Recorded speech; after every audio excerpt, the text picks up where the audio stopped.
K98 Talk is expanding its lineup for 2015. This means we are expanding our advertising base. Whether you're a startup trying to push through to the next level, or an established business trying to supplement your advertising budget, web-based advertising is a solid investment.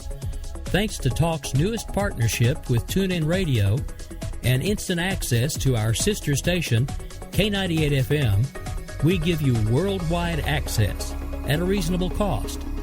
Interested parties should email us at sales@k98fm.com.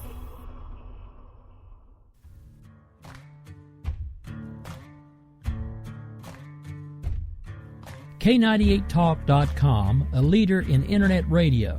So grab your seatbelts and take the ride of your life on K98talk.com.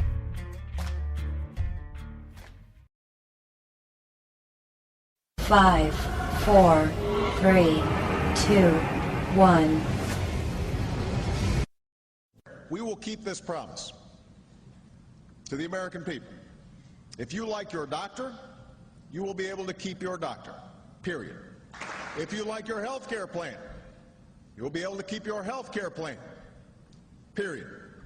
This is the most transparent administration in history. Not even a smidgen of corruption. Fact is, we had 4 dead Americans. What difference at this point does it make? If you got a business, you didn't build that. Oh, welcome to the face. Welcome to the face of the new democracy. Don't expect us to admit a mistake. We're paying off election debts to those who undertake. Attorney General's lying even while... It's time to hear the truth about America's biggest challenges. You're listening to America Off the Rails with your host, Rick Robinson.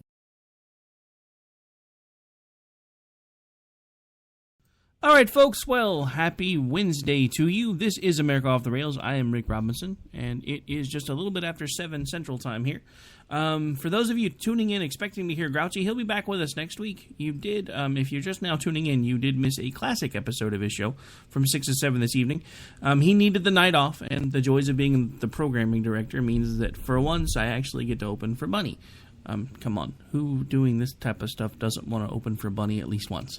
So yes, she will be joining us live right here on K98 Talk, as she will be every week for as long as we can hold on to her, and hopefully that is a very, very long time.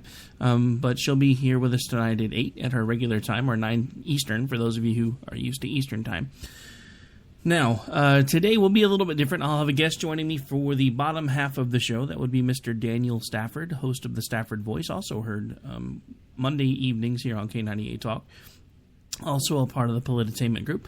Decided to have him on maybe to give folks that are new to his show or maybe haven't or don't even know we're carrying his show yet, because it is a little later than the stuff that we normally have been running on a regular basis. So I just want to make sure that everybody is aware that that show is there and that you are tuning in to check it out. So he'll be joining us for the last half of the show. Now, I have to say there's a few things that may turn into a rant for the first half of the show. I'm just being upfront. Because unless you're living under a rock, you know that finally the stories that they tried to make everything out to be in New York City, the second time, and then also Ferguson, the first story, what everybody was trying to make those stories out to be has actually finally happened. And I mean, there's video to prove it. So I want to talk about that for a little bit today. But first, a couple of things I do want to announce since I wasn't able to do my show yesterday. A little bit of sad news that I did find.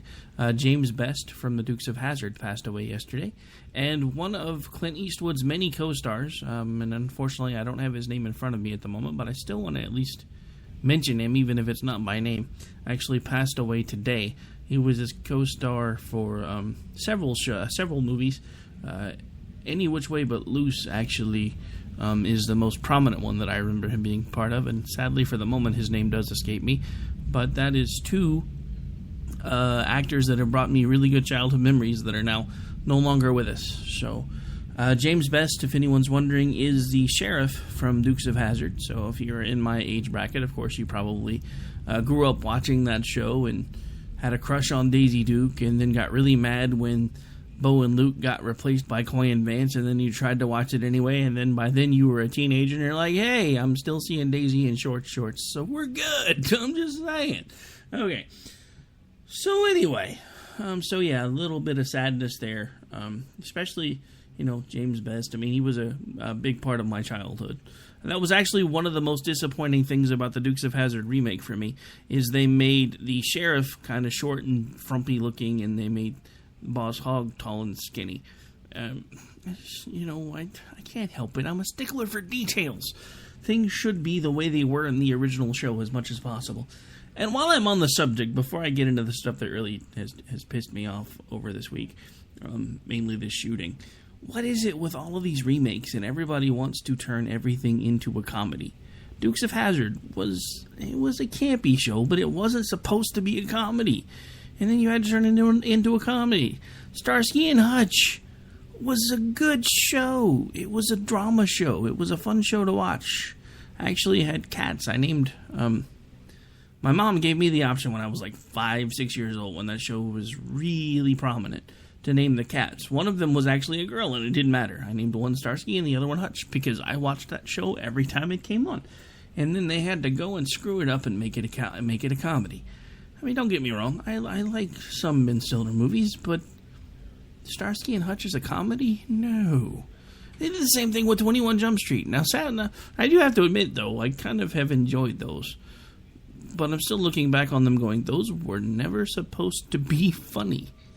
They had maybe a few funny moments here and there, but they weren't actually meant to be solid comedy movies. Although, again, guilty pleasure, I did actually enjoy 21 Jump Street a lot more than I thought I was going to. 22 Jump Street, meh. But 21 was good. 22, kind of, you already kind of knew what to expect. But while we're on the subject of movies, before I change gears, because I didn't really mean to go in this direction in the first place, if you haven't seen Let's Be Cops, that is another movie that I did not expect to enjoy, that I found rather humorous. Of course, you do have to suspend disbelief. Anyone who has worn a uniform or is currently wearing a uniform or part of the Thin Blue Line will laugh hysterically at certain moments when you see there's no way in hell these kind of things could really happen. But it's still, if you suspend a little bit of disbelief, and it's still a fun thing to watch. Okay, so to the shooting. Several things about that have pissed me off. One is you can plainly see in the video at that point, when the officer opens fire, the subject, honestly, in this instance, did have his back to him and he was running away. So why, after the shooting, or why shoot in the first place? He's running away. At that point, you can no longer claim that you were in fear for your life. If you're still in a life or death struggle with them, or they turn around and start charging back at you after they've started trying to beat the crap out of you, and you tell them to stop and they don't, whatever you have to do to keep yourself safe, that is on you, and that's up to that person for not listening. But if they're running away from you, you cannot say that you are in fear of your life. You cannot. And that's Handgun 101 basics. Even in the state of Oklahoma, for a private citizen, if someone is fleeing from you after they've committed a crime, you cannot open fire. And I understand that, everybody's like, well, it's different for police officers. No, not in this respect, it's not. He cannot legitimately say that he was in fear for his life. It saddens me very much that this happened to be a white police officer and a black subject, because the simple fact of the matter is, now it's going to be all about the race, not what a dumbass this particular police officer was. Because anybody with day one cadet training knows that you don't shoot at a fleeing suspect.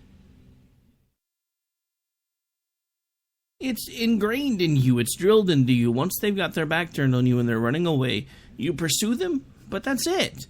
You tell them to stop. You yell. You say, hey, police, freeze. We're not done yet. Come back here. And then you chase them.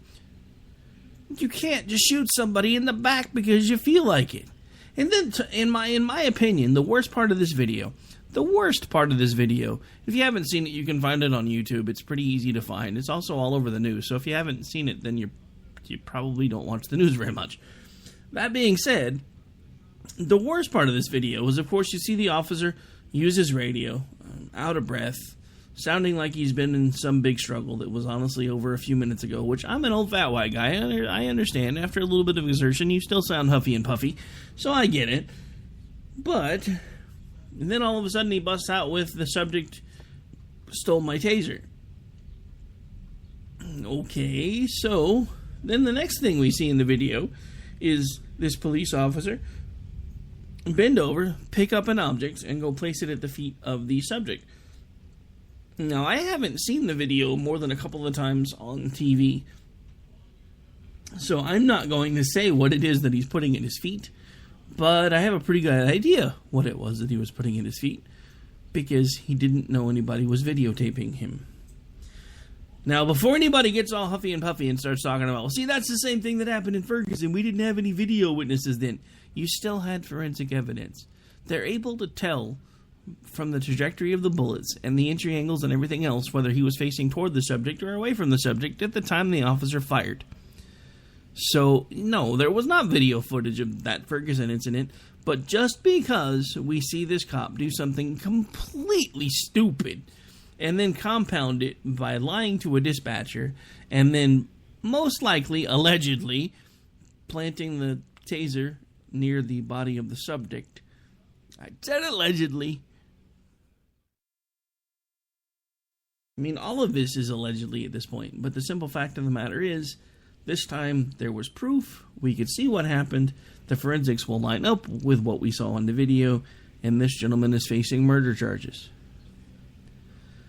Now, this being said, I'm honestly tired of this, and for those of you who don't know, Monday night, Steve Long, host of Liberty Unfiltered, actually has come back home to K98 Talk.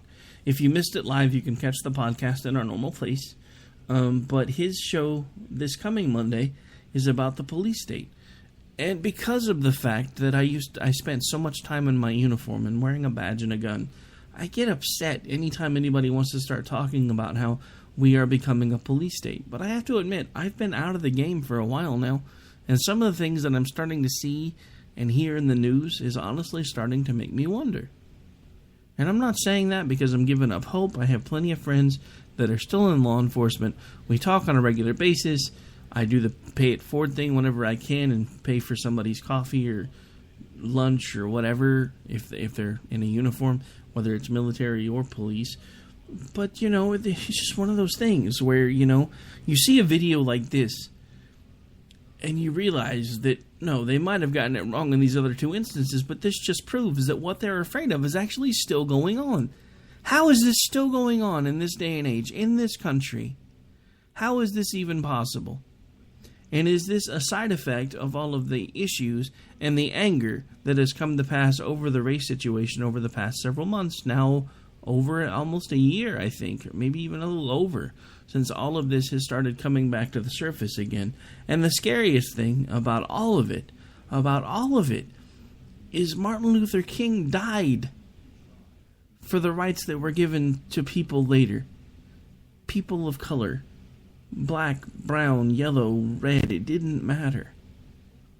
And the fact that we have gone so far backwards, where a police officer finds it okay and acceptable to shoot someone in the back. I don't care what color that person's skin is that got shot in the back. The simple fact of the matter is it doesn't matter. But the fact that it happened to be someone who is a person of color makes it even worse, because now all of these people that have been wagging their finger over Ferguson and the New York City incident, that feel like they were robbed because there was no video proof, all we've done is given them something else to talk about. Something else to say, look, these two things, they happened, you're a white guy, you're not going to understand it. I've said it before, I've lost friends over the incident with Ferguson. People that I worked with for years no longer speak to me. Granted, at this point, we've moved on jobs. Several of us were in different locations now. but we still kept in touch through social media, and I actually considered these people friends. It wasn't, I mean, I consider people that I talk to on a daily basis on Facebook friends, even if I've never actually been in the same room with them, because if you talk long enough, then they're your friends. But these are actually people that I worked with side by side, that I saw on a daily basis, in person, that completely turned away from me because I wouldn't stop siding with the police officers. This is the one time, ladies and gentlemen, that I can't do it. And it breaks my heart that I can't do it. Because there are so many of you out there that are still doing it right. You do it every day. You put your lives on the line for people that don't even realize that you're doing it. Much of them don't even care that you're doing it. And then you have a guy like this who destroys it all. I want to know why he had a uniform on to begin with. That's what I want to know. If you didn't honestly get involved in something like police work to actually try to make the world a better place and to try to do the right thing, then you don't deserve to have the damn uniform on. And I say that to every single one of you that are still wearing it today. If you have become so jaded and so frustrated and so tainted that everywhere you see nothing but perps and scales and everybody else and all the other slang terms that everybody uses for it, depending on where you are in the country, there's a billion of them, and I'm not going to say every single one of them. But if you've gotten to the point where that's all you can see, it's time for you to take a look in the mirror. Because I guarantee you, I can't say this for 100%, but like I said, I've been in similar situations. At that point, that police officer saw that subject that he was dealing with no longer as a citizen of the United States, but as his own personal enemy, because that subject chose to attack him. And then he tried to flee.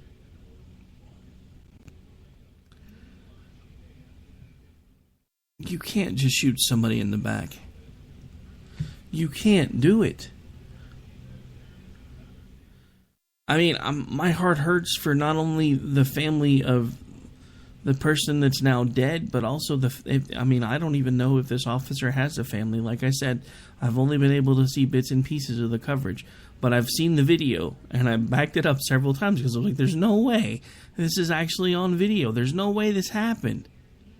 This is against every ounce of everything in my being is telling me that there's no way that this could have possibly happened. This goes against everything that anyone who has ever gone through any type of training, whether it's military police training, actual police training, or even just most of the private security training now, if you do it in a state that requires licensing, is on par in a lot of respects with the police officer training. It's just not as intensive and it doesn't last as long.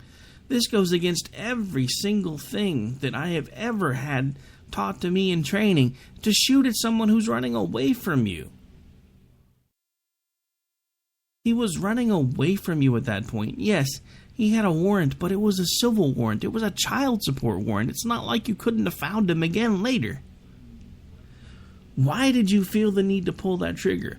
Why did you validate all of these people that have been screaming about Ferguson and everything else? You, with 8 pulls of a trigger, validated everything they've been screaming about for the last year. You have now officially painted a target again on all of your fellow brothers and sisters in uniform that are doing the job the right way on a daily basis because you decided you didn't want to chase after the guy anymore and you were pissed off because he tried to fight you. I mean, come on. We can't even say allegedly at this point. I mean, there's fucking video. There's video of you shooting the guy in the back. This is crap. Not only do I hope that you are given the maximum penalty, whatever that may be, which I understand in that state the possibility of the death penalty is on the table. I'll go one better for you. I don't know if he should get the death penalty. I think he should get life in prison and be put in general population. That's how strongly I feel about what this officer did.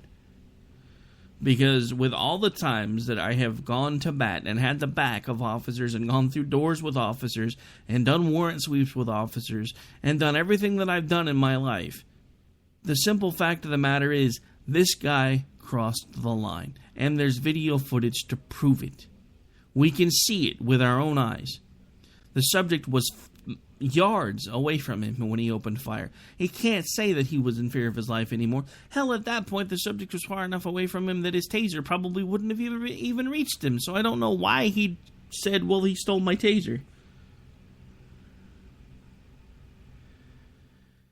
It just makes me so angry because there are so many of you out there that do it right. You do it the right way every single day. You make a difference. You make people's lives safer. And these guys are the ones that get you the press. Or these guys, or even when you do it right, because of the fact that there are these guys out there, even when you do it right, everybody thinks you've done it wrong. This incident has probably set back community relations with the police nationally for 10 years or more. At this point, about the only thing that might make it better is the fact that a lot of them are moving towards doing body cameras. Because at least now, when we have incidents, there will be footage. And we'll know when it's done right, when it's done wrong, and it'll be much like this case. If you screw up, they better throw the damn book at you.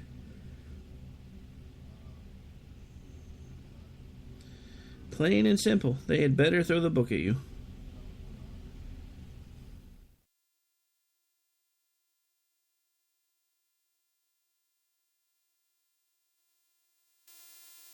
I'm sorry.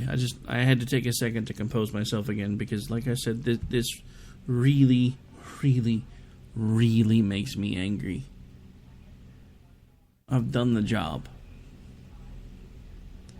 I've been to the point where I've had to decide: is this going to be the time that I've got to shoot someone? I was lucky enough during my time in uniform that I never had to pull the trigger, unless I was shooting a paper. But I've had to draw my weapon before. I've had to clear rooms before. I've had to go through doors before. I've had to serve warrants before. I've done traffic stops. Anybody who's ever done a traffic stop laughs anytime you hear somebody on the media talking about a routine traffic stop, because there's no such thing. Because each one is different. But there are millions of you in uniform that do it right every single day. And since nobody's saying this to you right now, because we're focusing on the guy that did it wrong, I just want to take a second and say to all of you that do it right, to all of you that are out there trying to make a difference, I just want to say thank you.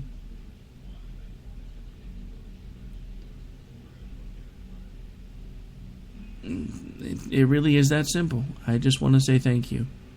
Because your job is getting harder and harder and harder every day. It's one of the reasons why I got out. It's one of the reasons why I got even out of private sector, because it just got to the point where it wasn't worth it anymore.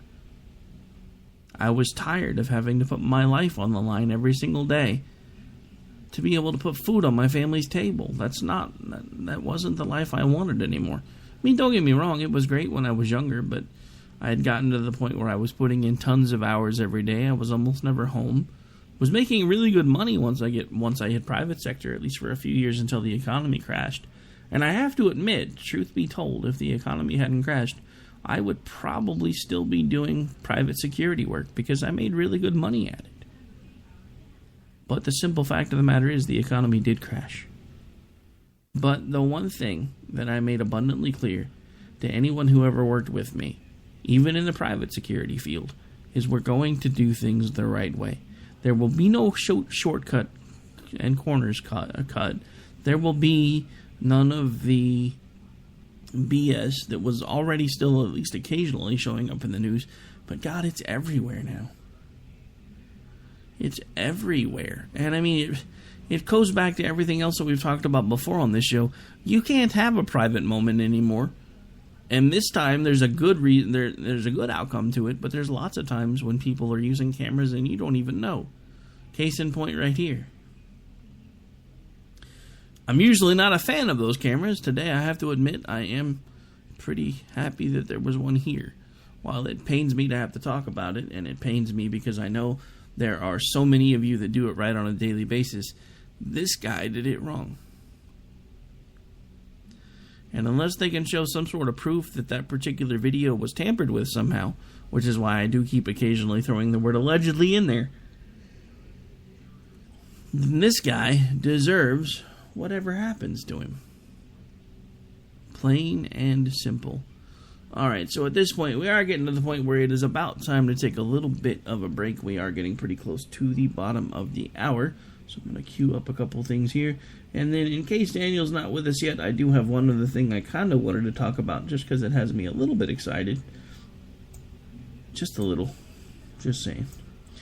Alright, so that's going to do it for this particular segment of America Off the Rails. We will be right back here in just a moment after a couple commercial messages.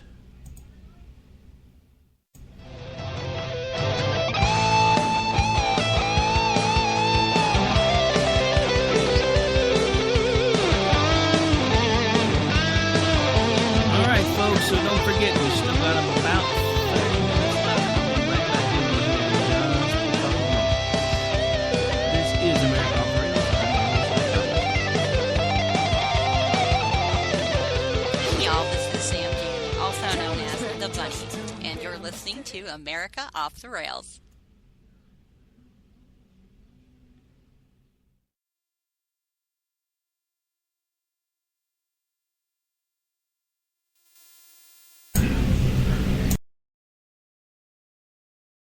If you like your health care plan, you'll be able to keep your health care plan.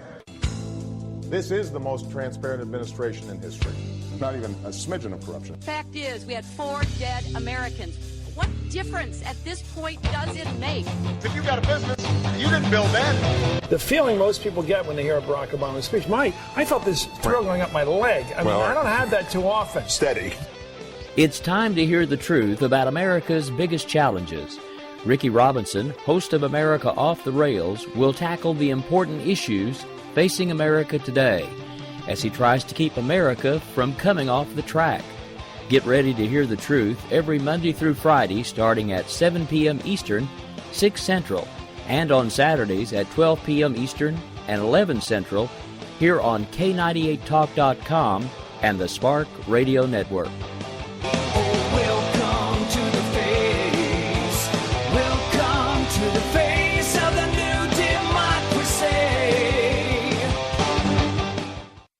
This is Misty, owner of Wax It Studio in Edmond, Oklahoma, and I'm here to talk to you about a skincare product called Theramedics.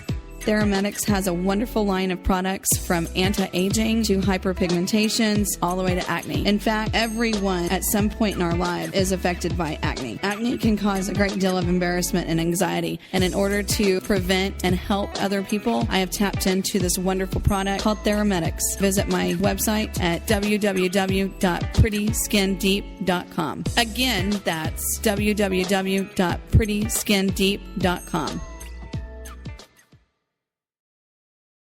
We're gonna spread happiness. We're gonna spread freedom. Obama's gonna change it. Obama's gonna lead 'em. So let me be clear. You didn't build that. Everything he's done is clean as a whistle. He's never not only broken any law, he's never done anything wrong. He's the perfect father, the perfect husband, the perfect American. Hey y'all, this is Sam Janney, or the Bunny as many of you know me by, your friendly neighborhood bad girl of conservatism. Here to talk to you about my show. I'll talk about conservative issues, my top 10 douchebags of the week, and have some pretty badass conservative guests on the show. All that, plus me, your resident bunny with a chainsaw. Wednesday nights will never be the same. It's Unapologetically Bunny, Wednesdays, 9 p.m. Eastern, right here on K98 Talk. Hey everybody, this is Jason, host of According to Me. I'd like to invite you to check out my show. It's a 2-hour show that lasts 60 minutes and, listen, I hate to interrupt, but one thing I can do is read off a script. Just say, let me be clear a lot. It works. President Obama, I can handle this. It's a radio promo. I'm not green. I've done this before. Did someone say green? Now, Al Gore is here. Listen, I'm just trying to record a radio promo. Do you mind? Now, do you say good things about me on the show? No, not at all.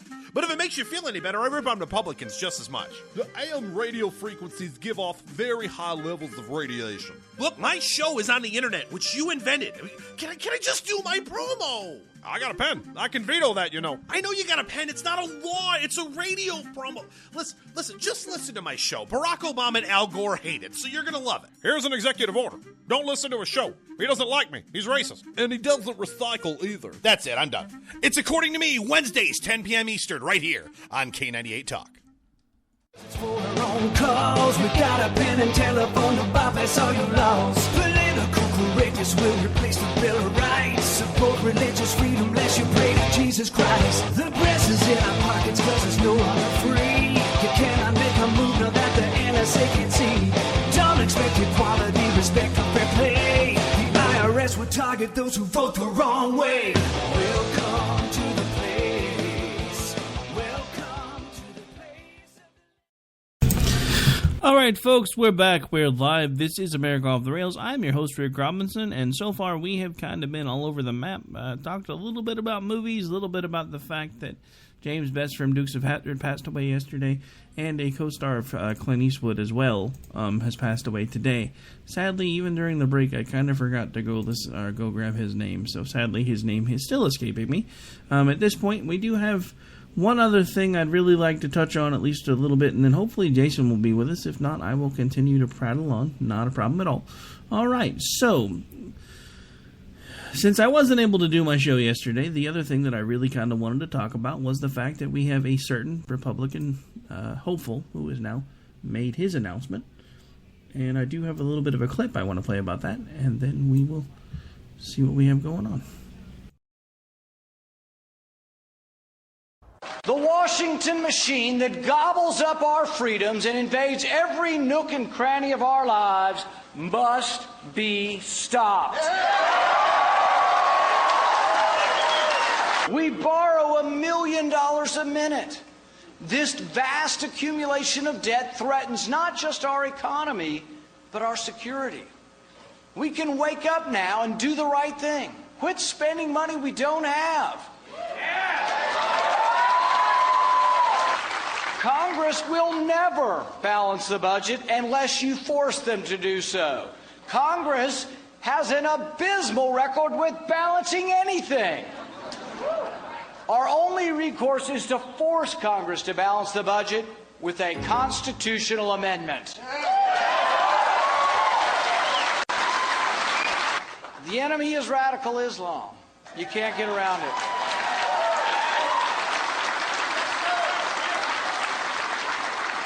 And not only will I name the enemy, I will do whatever it takes to defend America from these haters of mankind. I say that your phone records are yours. I say the phone records of law-abiding citizens are none of their damn business.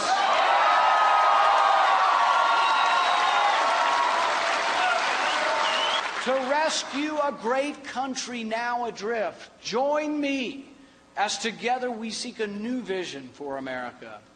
Today, I announce with God's help, with the help of liberty lovers everywhere, that I am putting myself forward as a candidate for President of the United States of America.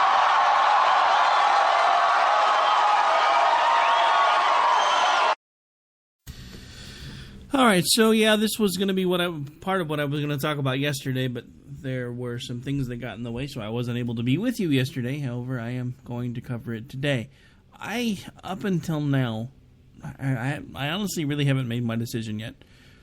And this is going to parrot a lot of folks, because I hear a lot of folks saying the same thing. But the reason I haven't made my decision yet is because since the field isn't quite opened up yet, let me tell you what I want to see, or the person that I want to see, even though they don't necessarily have a name yet. I want the most conservative person who can win to run. And I say that for several reasons. Conservatism works. Every time it's tried, it works. Plain and simple. Now, there are some areas where conservatism needs to learn to loosen up just a little bit, and I'm not going to go into those today, but the economic principles of conservatism work every single time they are tried.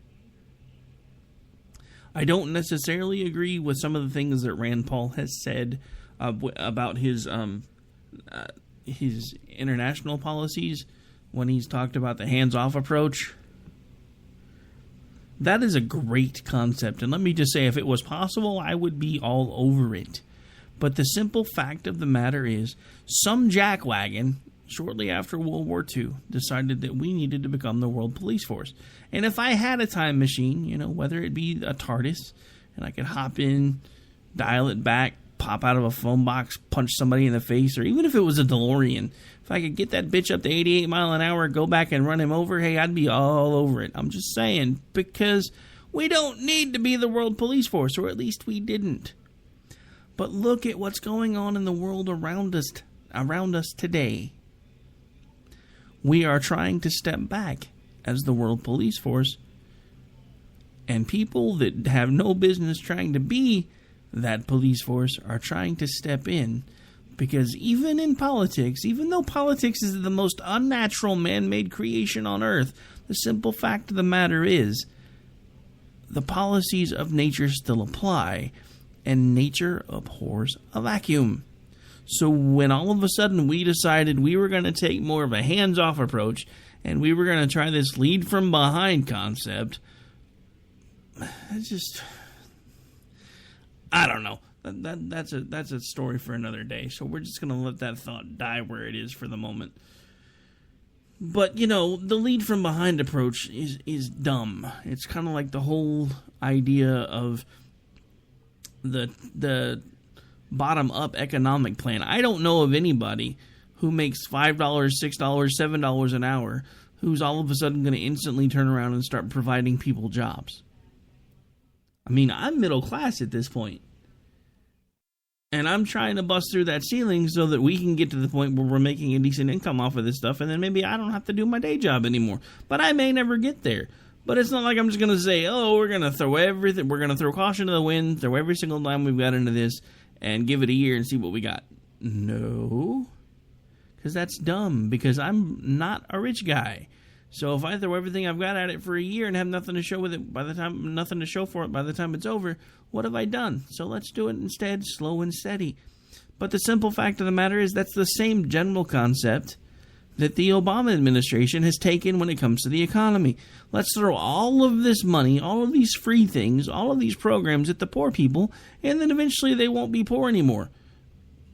Wrong answer, because at that point you've made them dependent. This is why I liked a lot of what Rand said during the clips that I let you listen to there. Because at that point, he was talking like somebody that I could actually get behind. He was saying the things that I needed to hear. The problem is, I'm not sure if he was telling me what I wanted to hear, or if he actually means them. So again, I reserve judgment for a later time, because I haven't made my decision yet, one way or another, who I'm going to put my endorsement on for the primary. I have to say, I have apparently, through some sources that I can't necessarily vet, been reached out to by someone representing themselves as part of the Ted Cruz camp, who was a little concerned about some things that I've said about him in the past. All I've got to say about that is, if some of you guys that are really that big are actually starting to listen to little old me, feel free to, we can set up an interview. You can tell me what you think. I'll tell my 5 listeners who you are and what you stand for. But I don't know. I mean, like I said, there's been some things that have happened as I've started to become more well-known that have honestly flabbergasted me, like the fact that I have been named one of the top 100 talk show hosts in the country by a group called Top Talk Radio. I don't know them from Adam. They reached out to me. I'd never heard of them before, so I'm not saying it's anything like being endorsed by Rush Limbaugh. But it was a pretty amazing thing to get an email that said, hey, we've listened to your show. We'd like to add you to a page that we have that lists the top 100 talk shows in the country that we're, as far as we're concerned, and we would like to add you to that list. I have to admit, I did, my fat wobbly butt was doing backflips. But anyway, I guess back to Rand a little bit. I don't know. The thing about it is, every time I get excited too early, somebody does something stupid. I have this sneaking suspicion that no matter how hard he tries, he's going to be a little bit too much like his dad. And I have some libertarian friends right now that are scowling at me through their computer, their phone, or whatever device they've decided to use to try to get on or listen to the show today. But it doesn't matter, because I've never said that I was a full-on libertarian. I go to a lot of libertarian functions, because I have to admit, I do agree with a lot of what they say. The biggest thing that concerns me about libertarians is most of them are either full-on anarchists, which is a disturbing concept, I'm just saying, or they have the whole open border fantasy, where we should be like some of these other countries in Europe that just let people come and go as they please and be damned to the consequences. That's not a good idea either. So, I know he's a libertarian. I know he is. Right now he's not talking like one. And at least he's not talking like one in the stuff that I need him to not talk like one. So again, I'm going to reserve judgment.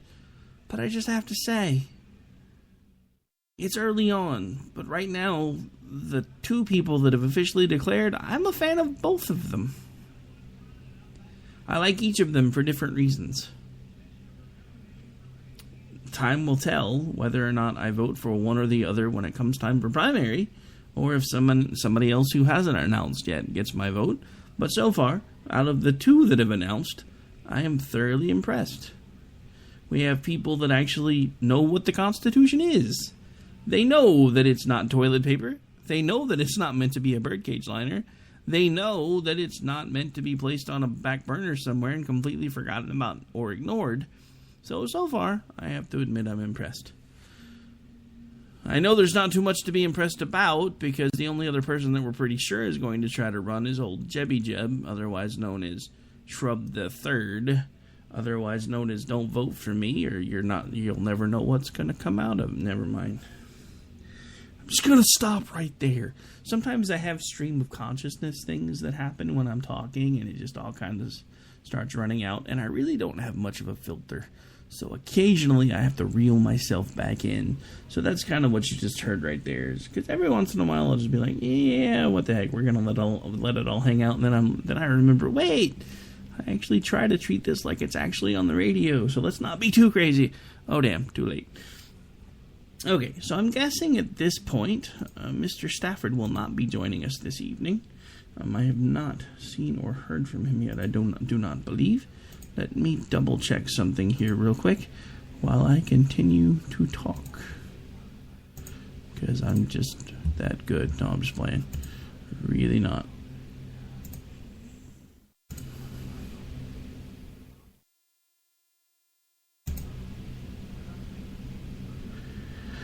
Okay, well, apparently I'm supposed to call him.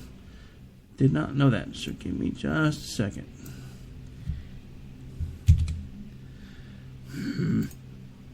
This is what happens when you work a day job and try to do all this stuff too. You know, things get busy and get hectic, and then next thing you know, nothing's working the way it's supposed to.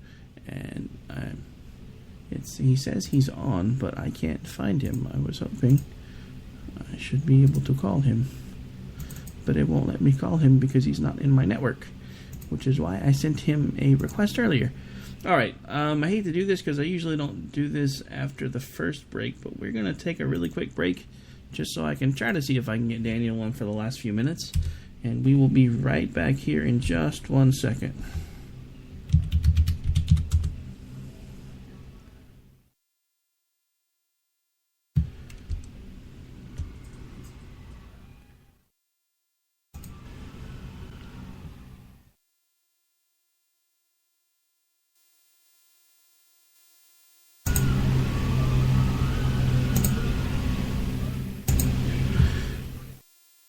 Alright, so please enjoy this little impromptu bit from Politainment, and I will see if we can get Daniel on with us for the last few minutes of the show. On this episode of Storage Wars. Another day, the rookie don't got no lockers, man. Money owns this town, man. I told you. Man, today I got no lockers. Last 2 trips, I lost my ass. I'm just about to say screw it. That or I need a mentor or something. Barack Obama? What are you doing here? Money owns this town. Money owns this town. Yeah, you know what I'm talking about. Money owns this town. Look, as a rookie here, I understand that you're going to have your ups and downs. Recently, I've had a lot more downs. So just imagine my surprise when Barack Obama shows up at the Mini U storage in Santa Ana, California. Mr. President, I can't... Wow, I can't believe you're here. They call me the rookie around here, but it's a pleasure to meet you. What are you doing here? It's a pleasure to meet you. Let's just say I'm a big fan of the show. And I see you've been struggling. And when it comes to getting a good deal, let's just say I'm uniquely qualified. Figured I'd lend a hand. Lend a hand? What, like me and you buy lockers together today? I mean, what are you thinking? I'm game if you are. Oh, that's awesome. Yeah, of course. Let's do it.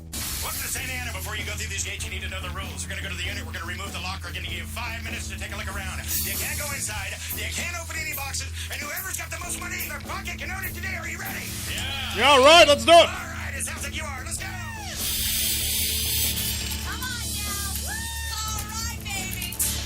All right, so check it out. I see like a leather sofa over there, and there's some nice end tables there. I gotta see some golf clubs. Yeah, I see those back to the Titleist. Yeah, that's a good call, Mr. President. I see those. It's not a bad locker. What do you think? You want to get in on it? Let's do it. This locker's a real rookie taker. As in, I'll let a rookie take her. All right, here we go. How much money when you get to pay in? How much money where? 50.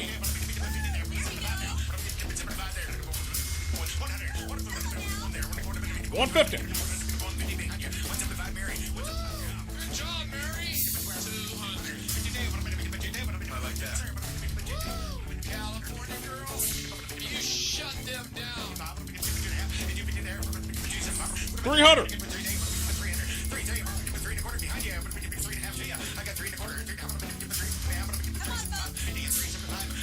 200,000. 200,000? It was at $350. We just spent $200,000 on a living room set and a set of golf clubs. Are you serious? All right, take it from me.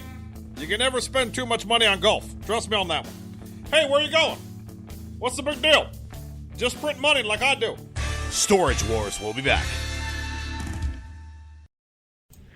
All right, folks, so we're back. We're live. This is America Off the Rails. I'm Rick Robinson, joined today by my good friend Daniel Stafford, host of the Stafford Voice that has now moved his show here to K98 Talk. We decided to give him a few minutes just to kind of hang out today, mainly because he and I have never actually talked over more than Twitter, so I figured I'd spend a few minutes with him, maybe give him a chance to get to know maybe some folks that hadn't heard him before, since we do tend to have similar shows but seem to have different audiences. So, Mr. Stafford, how are you? Welcome to technical support. How can I help you? Oh, God, not that. Come on. I used to work for DirecTV as a team leader. I don't want to do that. Oh, Rick, how's it going, man? It's going all right. How are you, man? I'm doing pretty good. I'm pumped. I really am. Every night this week has been so far incredible. Monday we had a great turnout, and then I moved date night with my wife to Tuesday night, and then I finally. Some of the listeners may know this, that I'm in the middle of trying to finish up some college courses, and I got one of my reports back that I turned in like 2 weeks ago. I finally got my grade back on that. Took my math final last night also, and just totally knocked that one out the park. And tonight, I'm here with you. If this was Friday, I could have ended the week on probably the highest note that we could have started. So. Oh, that's a really great week. In contrast, mine has actually kind of sucked. I don't want to hear that, man. Well, no, I'm not saying anything. Being on with you is actually probably the high point of my week at this point because, yesterday I didn't wind up doing my show, and that's because it took me like an extra hour and a half to get home because my truck got to the point where it was doing maybe 10 mile an hour. So I am actually will be car shopping over the next few days. So that's always fun. But yeah, is that not one of the worst things that somebody could go through? Despite having all these other little glitches that we have go on day to day. And, you look at the news and you realize, oh man, all this news just sucks. And then you go out and you get in your car. It's like the second major purchase of your life, aside from your house or whatever. Order right. That oh wait, I'm sorry. We were talking about you, not me. When your car breaks down. Yeah, I mean, dude, it honestly sucked. I mean, because it was running a little rough yesterday, and I've got an old truck. It's a 2001, but it's been paid for quite some time. So I basically just decided I was going to drive it till the wheels fall off. Well, I've been socking back some money for a while, and I've decided, because I'm still going to fix it up, because I'm not going to trade it in. I'm just going to pay cash for another car. That way I've got something that I can drive back and forth to work, and then I'm going to save up a little bit more money and then pay somebody to fix it. That way, by the time it's all said and done, there's actually 3 cars at my house instead of just 2. Because the one thing that today reminded me of is I really don't like being down to a single car, so I'm definitely going to have to fix that as quick as I can. Then for me, I know you and I hadn't had much of a chance to talk, but I do have a background in law enforcement, both public sector and private security work. And the story that's come out over the last couple of days about the cop that basically shot a guy in the back and they have video proof of it, that's just completely had me, over the bend pissed off as soon as I heard about it, because that's just contrary to everything that anybody that's ever gone through any type of law enforcement training is ever supposed to do. And it just, to me, it just seems like it almost, the people are going to be able to, or they're going to try to use that to validate everything that they've been screaming about the other issues for the past year. And it just makes me so mad. Yeah, and I can understand where you're coming from. I used to be in the Army, and one of the things that we as groups, when you go out there and you practice and you train, I mean, you're constantly training 24/7. You're sleep deprived, food deprived. It sucks. And when you revert back to your training, and as long as you've been doing all your training properly, the last thing you have to worry about is when you get into what we saw in this video that came out today, when this cop. The only video footage that I saw is probably what you saw, where the video starts with the perpetrator in the cop's face. It appeared maybe there was a struggle, maybe there wasn't. I don't know. Hypothetical at this point, because everything leading up to that point where the video started, who knows? But then you see the perpetrator take off. At what point does a police officer think they need to pull their weapon and drop 8 rounds or 9 rounds? The guy is 15 to 20 feet, and it doesn't look like he's going to stop. He's just going to keep running. I don't know what came over the cop. At this point, maybe he must have had something else clearly on his mind. But I think I read somewhere where he had said that it was in self-defense. How in the hell can anybody claim it's self-defense when the guy is running away from you? I have no clue. Yeah, I mean, that's contrary to every ounce of training I've ever... I mean, and the training is ingrained in you. It's a lot like the stuff they put you guys through in the military. I mean, so he had to go against instinct at that point to pull the trigger on somebody that was running away from him, because with as hard as they train and as often as they train, or at least they used to, I'm starting to wonder if they do half the things they used to, just from some of the stupid videos that I have seen. But, the simple fact of the matter is it makes me angry for all the officers out there that are doing it right every day, that put the uniform on, and they do it to make a difference.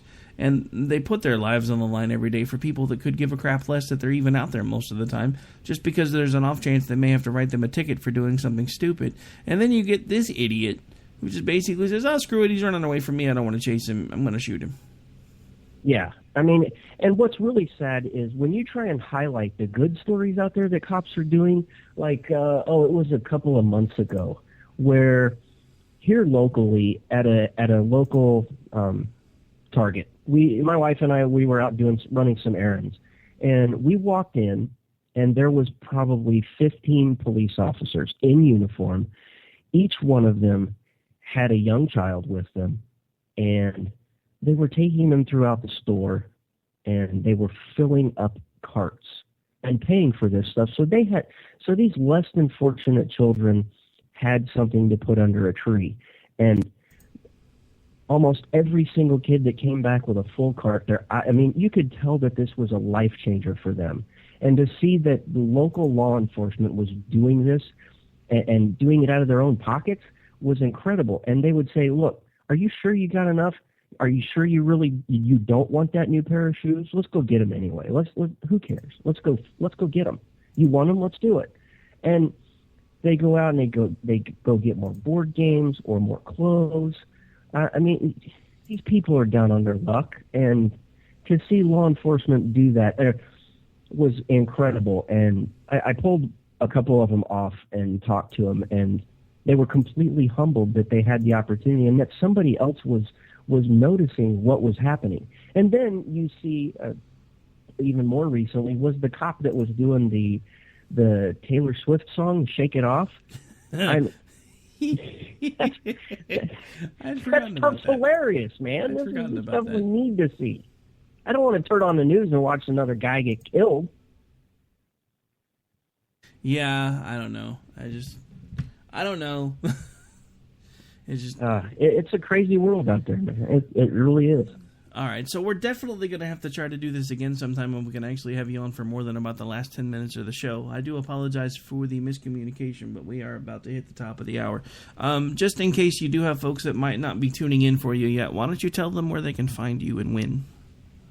Well, obviously you can tune in every Monday, 10 to 11 p.m. Eastern, 9 to 10 Central, right here on K98 Talk. Or you can hit me up on the Twitters at Stafford Voice. You are one of two people that I know that calls it the Twitters. Man, I like to mess stuff up. It's the Twitters, it's the YouTubes, it's the interwebs, it's the Facebooks. I don't care. No, it's just funny because and you're probably not going to like this when I tell you, but there's the show that I do on Saturday mornings. One of them actually has a liberal co-host. Well, the guy that I started it with, his name is Dave, and he's always called it. He calls it the Facebook, which I've always said makes him sound really, really old. But anytime he starts talking about Twitter, he starts calling it the Twitters. And I'm like, first of all, there's no the, and where did the S come from? But yeah, you're like the one of two people that I know that actually says it that way. I don't know. It may start rubbing off on me. You never know. Yeah, we'll have to do this again. All right, yeah, we'll definitely need to try to set up a time to do this again in the near future. At this point, it is the top of the hour, folks. I'm going to have to take a back seat, get things lined up to get Miss Polita Bunny in here in the driver's seat, and she will be with us here in just a couple minutes.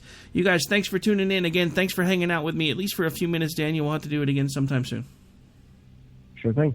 Take care.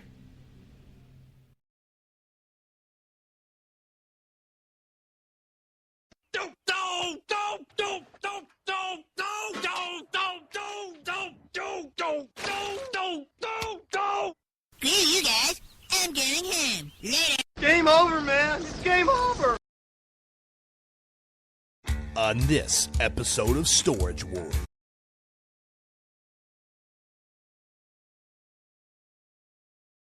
And now, Barack Obama shows us how to negotiate. Lesson 1, shopping for that new car. President Obama, I got to say thank you for meeting me here. I mean, I feel kind of overwhelmed. I'm not really good at negotiating. No problem. That's what I'm here for. So, what kind of car are you looking at? It's that Cadillac CTS over there. Look, it's a beautiful car, but I mean, the guy told me like the most they'll go down is like $1,000 below sticker price. That's nuts. No way I'm paying that. Well, let's just say I used to own GM, if you know what I mean. So, pretty sure I can get us a good deal. Hey guys, how you doing? Anything in particular you're looking for today? Oh, hey, Mr. President, how are you? Paul, it's a privilege. Nice to meet you. Nice to meet you as well.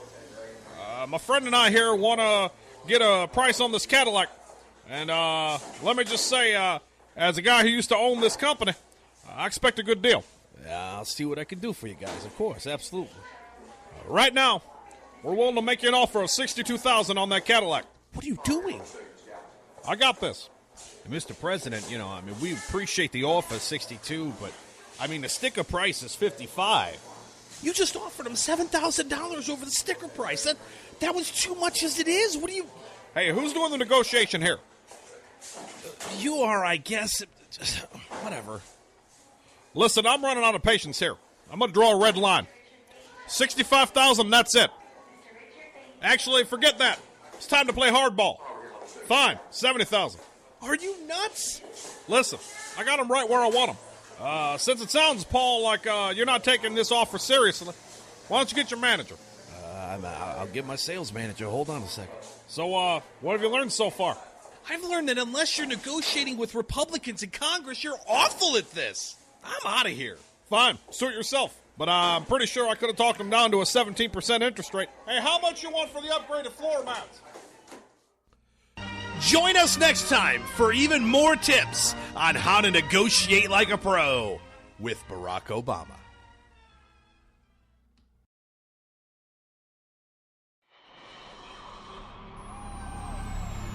K98 Talk is expanding its lineup for 2015. This means we are expanding our advertising base.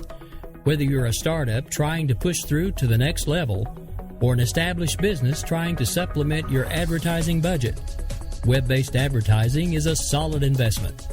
Thanks to Talk's newest partnership with TuneIn Radio and instant access to our sister station, K98 FM, we give you worldwide access at a reasonable cost. Interested parties should email us at sales@k98fm.com. We here at Polititainment love to read. Well, except Paul, but, anyway. Thing is, we're all super busy, and rarely is there a moment where we can just sit down for an hour and get caught up on the book we've been wanting to read. Many of us just don't have the time. But what we do have is a smartphone, a tablet, and a subscription to Audible.com. You see, Audible.com gives us the ability to get caught up on the books we want to read, but it's the audio version that in many instances is narrated by the author.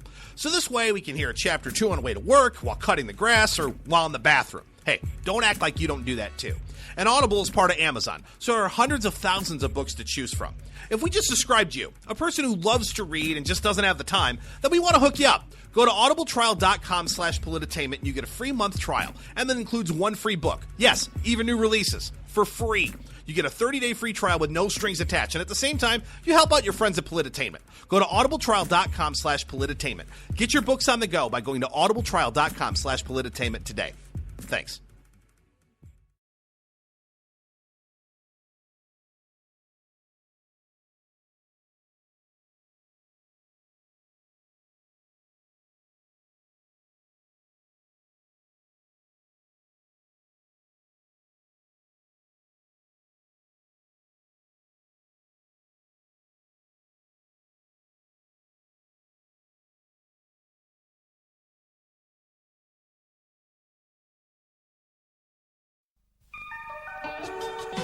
The staff of K98 Talk and the Spark Radio Network is proud to announce that our very own Rowdy Rick Robinson has been selected as one of the top conservative talk show hosts in the nation for his program America Off the Rails. Again, congratulations to Rowdy Rick Robinson for a job well done and another reason to stay connected to K98 Talk and the Spark Radio Network.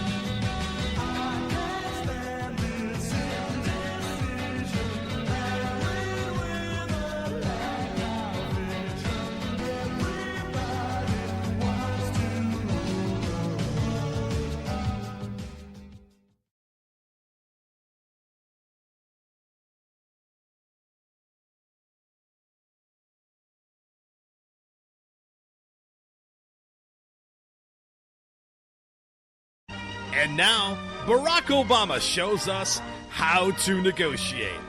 Lesson 1, shopping for that new car. President Obama, I got to say thank you for meeting me here. I mean, I feel kind of overwhelmed. I'm not really good at negotiating. No problem. That's what I'm here for. So, what kind of car are you looking at? It's that Cadillac CTS over there. Look, it's a beautiful car, but I mean, the guy told me like the most they'll go down is like $1,000 below sticker price. That's nuts. No way I'm paying that. Well, let's just say I used to own GM, if you know what I mean. So, pretty sure I can get us a good deal. Hey guys, how you doing? Anything in particular you're looking for today? Oh, hey, Mr. President, how are you?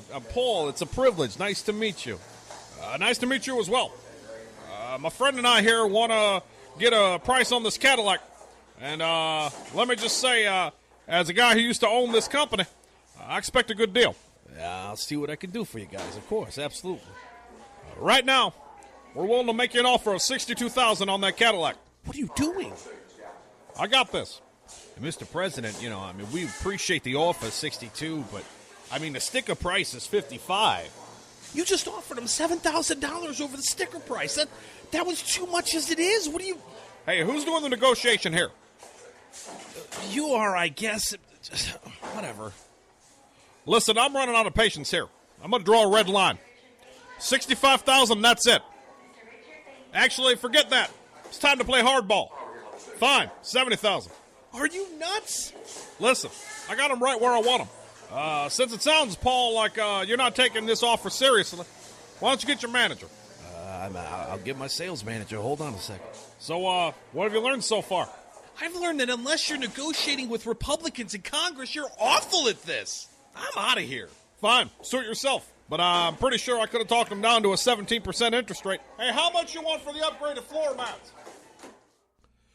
Join us next time for even more tips on how to negotiate like a pro with Barack Obama.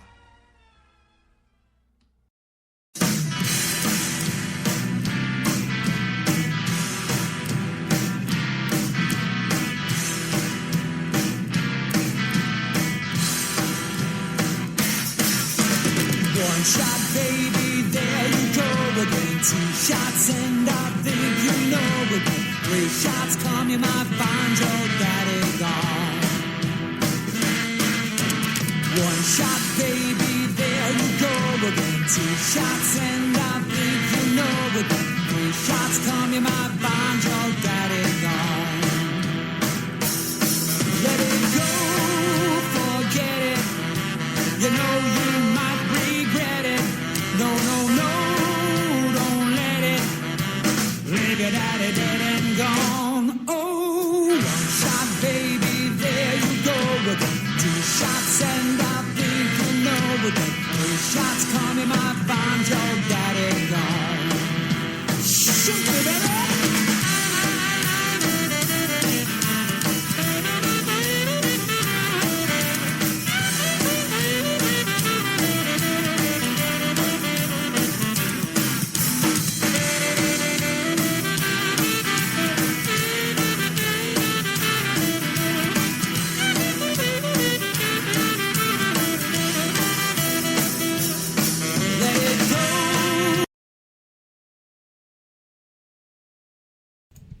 All right, folks, welcome to Unapologetically Bunny. No, I am not the bunny. We are having, I think Polititainment's technical issues are starting to infect K98.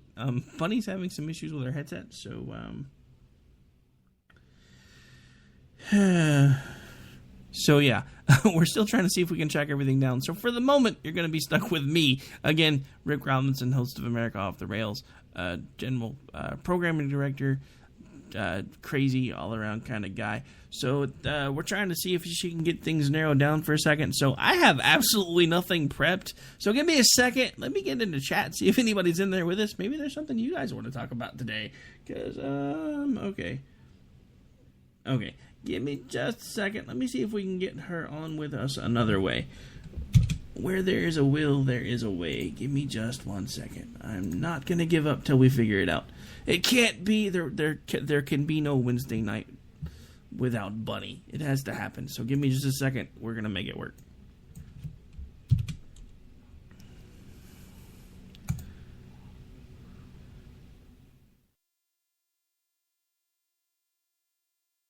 Yeah, I say we're going to make it work. Maybe we are going to make it work.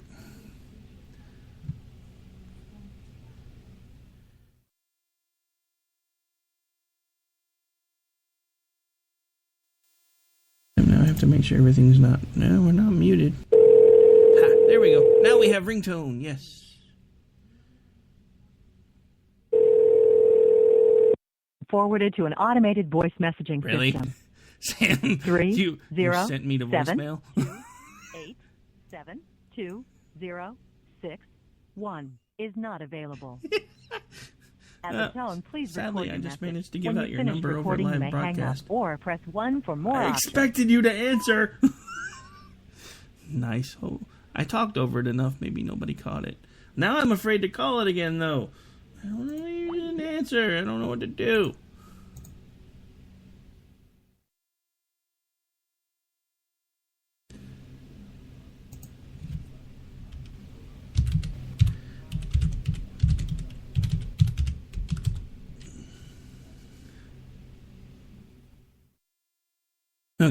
Okay, and let me see if I can find you. Oh, you're there now, so I should be able to call you. Let's try this. Can you hear me? I've got you. Yay! The bunny's here. We'll try it. May not be as good as the real mic, but we'll do it. Wednesday is saved. Don't worry, I can kind of clean it up a little bit from here. Go ahead and... Do I sound weird? No, well, a little tinny, but I can fix that. I just needed to see which mic feed you were coming in on. I'll say something now. Something now. Okay, that's a little bit better. It's actually pretty close to what you sound like with the other mic, with a little bit of adjusting, so we should be all right now. Okay, so do you want to just start from scratch, or do you want me to roll your intro real quick, or what do you want me to do? Roll the intro, and Jason already said he'd go late, so maybe we'll just go late. Well, that's fine. On this setup, we can actually run for up to 5 hours, so if you guys ever want to run longer, all you got to do is let me know. Well, I'm losing people, so... You're losing people. Oh, no. We can't. Can they hear us talking right now? Yes, we are currently live, dear. So that's why they're all like, what's going on? So, yeah. For those of you listening live, you're getting to hear a little bit of behind-the-scenes stuff. From this point, we're actually going to cue the bumper, or the intro, and then we're going to make like none of this ever happened. So Jason only needs 45 minutes anyway. He's such a racist. Now nice. Play the intro so I can feel like I did my show. All right. We'll be right back with the during the show. This was the before the show. We'll be right back.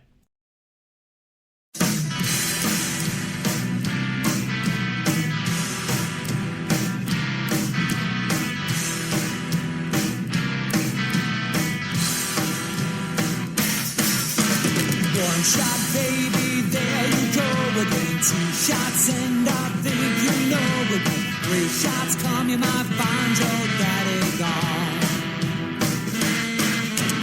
1 shot, baby, there you go again. 2 shots and I think you know again. 3 shots come, you might find your daddy gone. Let it go, forget it. You know you might regret it. No, don't let it. Leave it at it, dead and gone. Oh, 1 shot, baby, there you go again. 2 shots and I think you know again. 3 shots come, you might find your daddy gone. Shoot me, baby.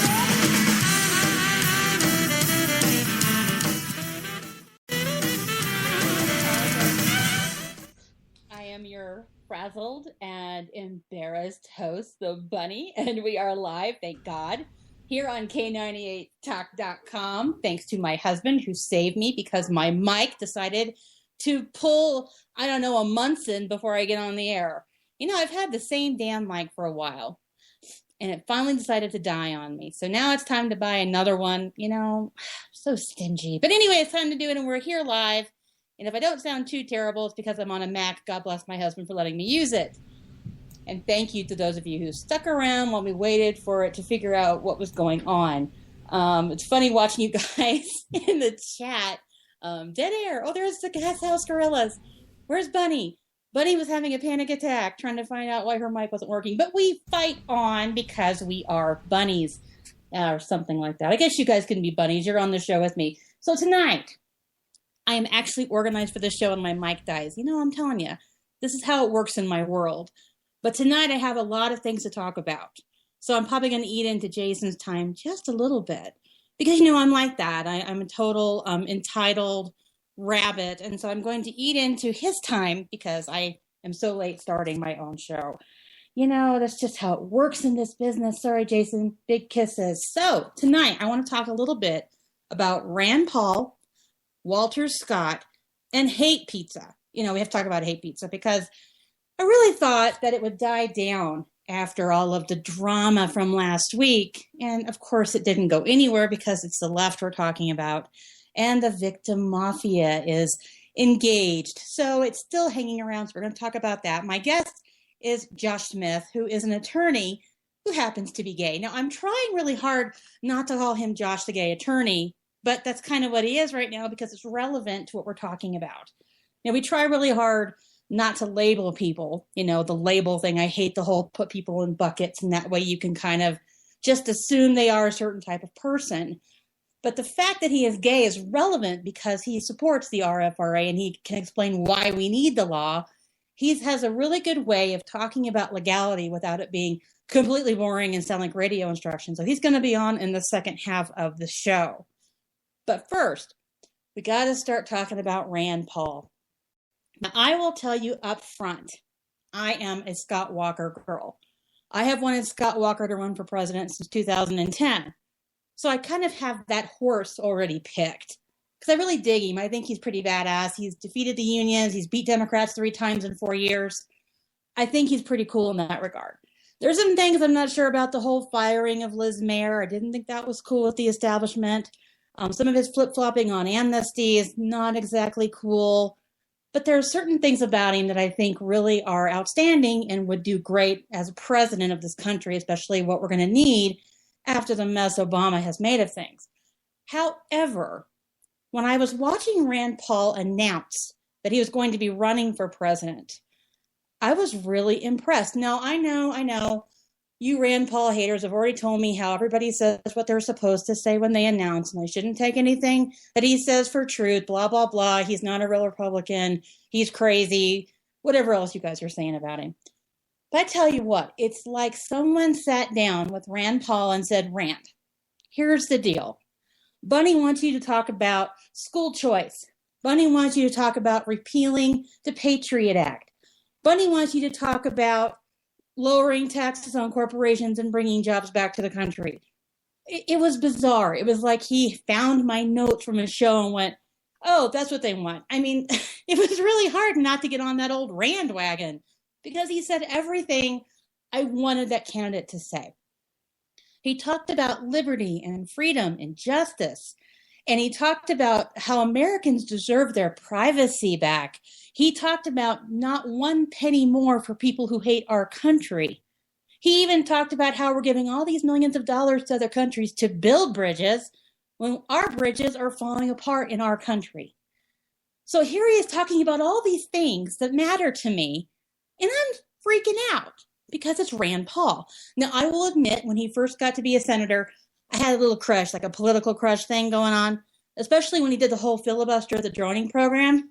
He stood for 13 hours and he's like, drones are bullshit. I was like, oh my God, this man is what we need, because he was willing to do that.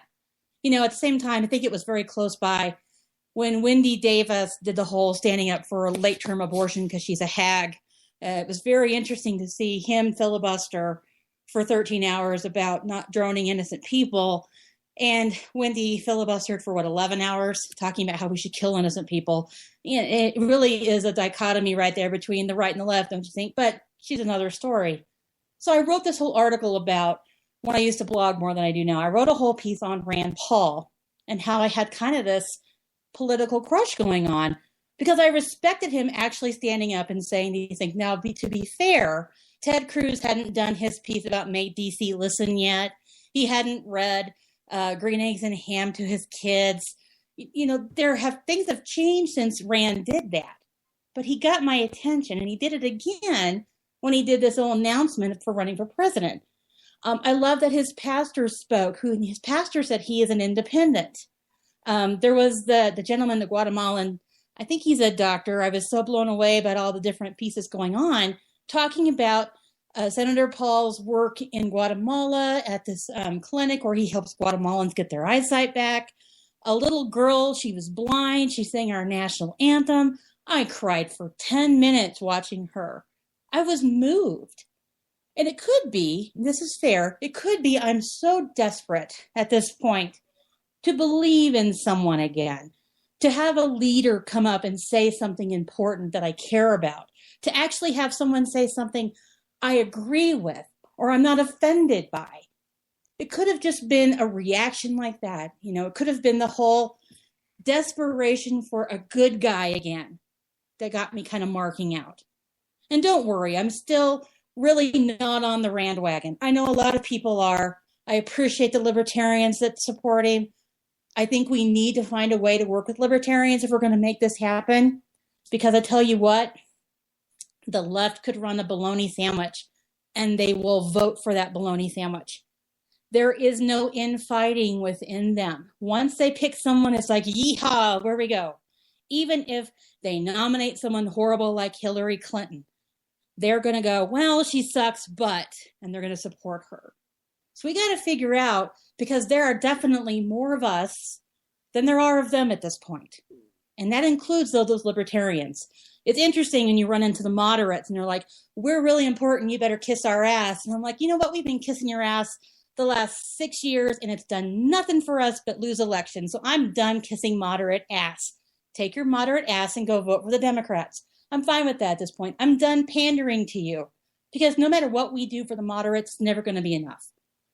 So it's time really to vote for what matters to us. And Rand Paul said that. He said, we need to make a stand for what we believe in and stop with this whole playing politics piece. Now, of course, he was playing politics, which I think is kind of ironic. But his sentiment is no less true. And that sentiment is, it's time to vote for what you really believe in. Not because, well, the other guy's worse. Not because you want to see someone lose. In 2012, when I voted for Mitt Romney, it wasn't about, Mitt was fine. He wasn't exactly what I wanted, but I wanted Obama gone so badly, I voted for him. And I'm done doing that, I think, at this point. Because what I learned from that is, otherwise we're just going to get Democrat light. And that sounds like a soda at this point. We hear it so much. I want a Democrat light. No, I don't like Democrat light. I want to vote for, and I'll vote for a libertarian at this point. If they say the right things and they want to do the right things for this country and freedom, I'm there. And I'm ringing. Why am I ringing? That would be because since we got such a late start, your guest is calling in at their scheduled time and we're not on break.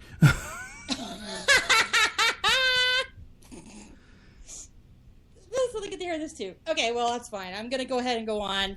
Okay. Sorry, guys. I'm totally off with screwing up 15 minutes late. So, Josh, if you hear me, you're going to have to call in probably in about 15 minutes. Actually, I'm going to take a break here in like 5 minutes, Rick. He can just hang out, and I'll just leave him muted till you're ready for him. There's no point in making him call back. Okay, that's fine. Thank you for doing that. We'll just make everybody inconvenienced tonight. That's what the theme of this show is. Yeah, that was funny. Guys, I think what it boils down to, because I was ranting about Rand Paul, what it really boils down to is it's time to get behind somebody who is not worried about pleasing the establishment anymore. And Rand did talk about that we are in a bad place because of the system, which we always talk about the establishment and the system, but it's also that both parties are doing bad things. Both parties, they really are doing some of the same things. We've talked about that there are progressives on both sides of the aisle. So it's not like liberals own progressives. We have plenty on our side as well. And so when Rand talked about that piece, it also appealed to me because I feel like even on the Republican side, we have progressives who want to grow government and keep their positions. Rand talked about term limits. He really, I swear to God, it's like he sat down and said, okay, Sam, you make a list of all the things you want in your candidate, and I'm going to be that guy, which is exciting and scares me at the same time because, honestly, if he's just feeding me a line of bull, then I'm really going to be pissed. How do we know anymore, right, guys? Well, I am going to take a short break because I need to take a drink of water and get organized. When I get back, I have this week's top 10 douchebags, so stay put. I'll be right back.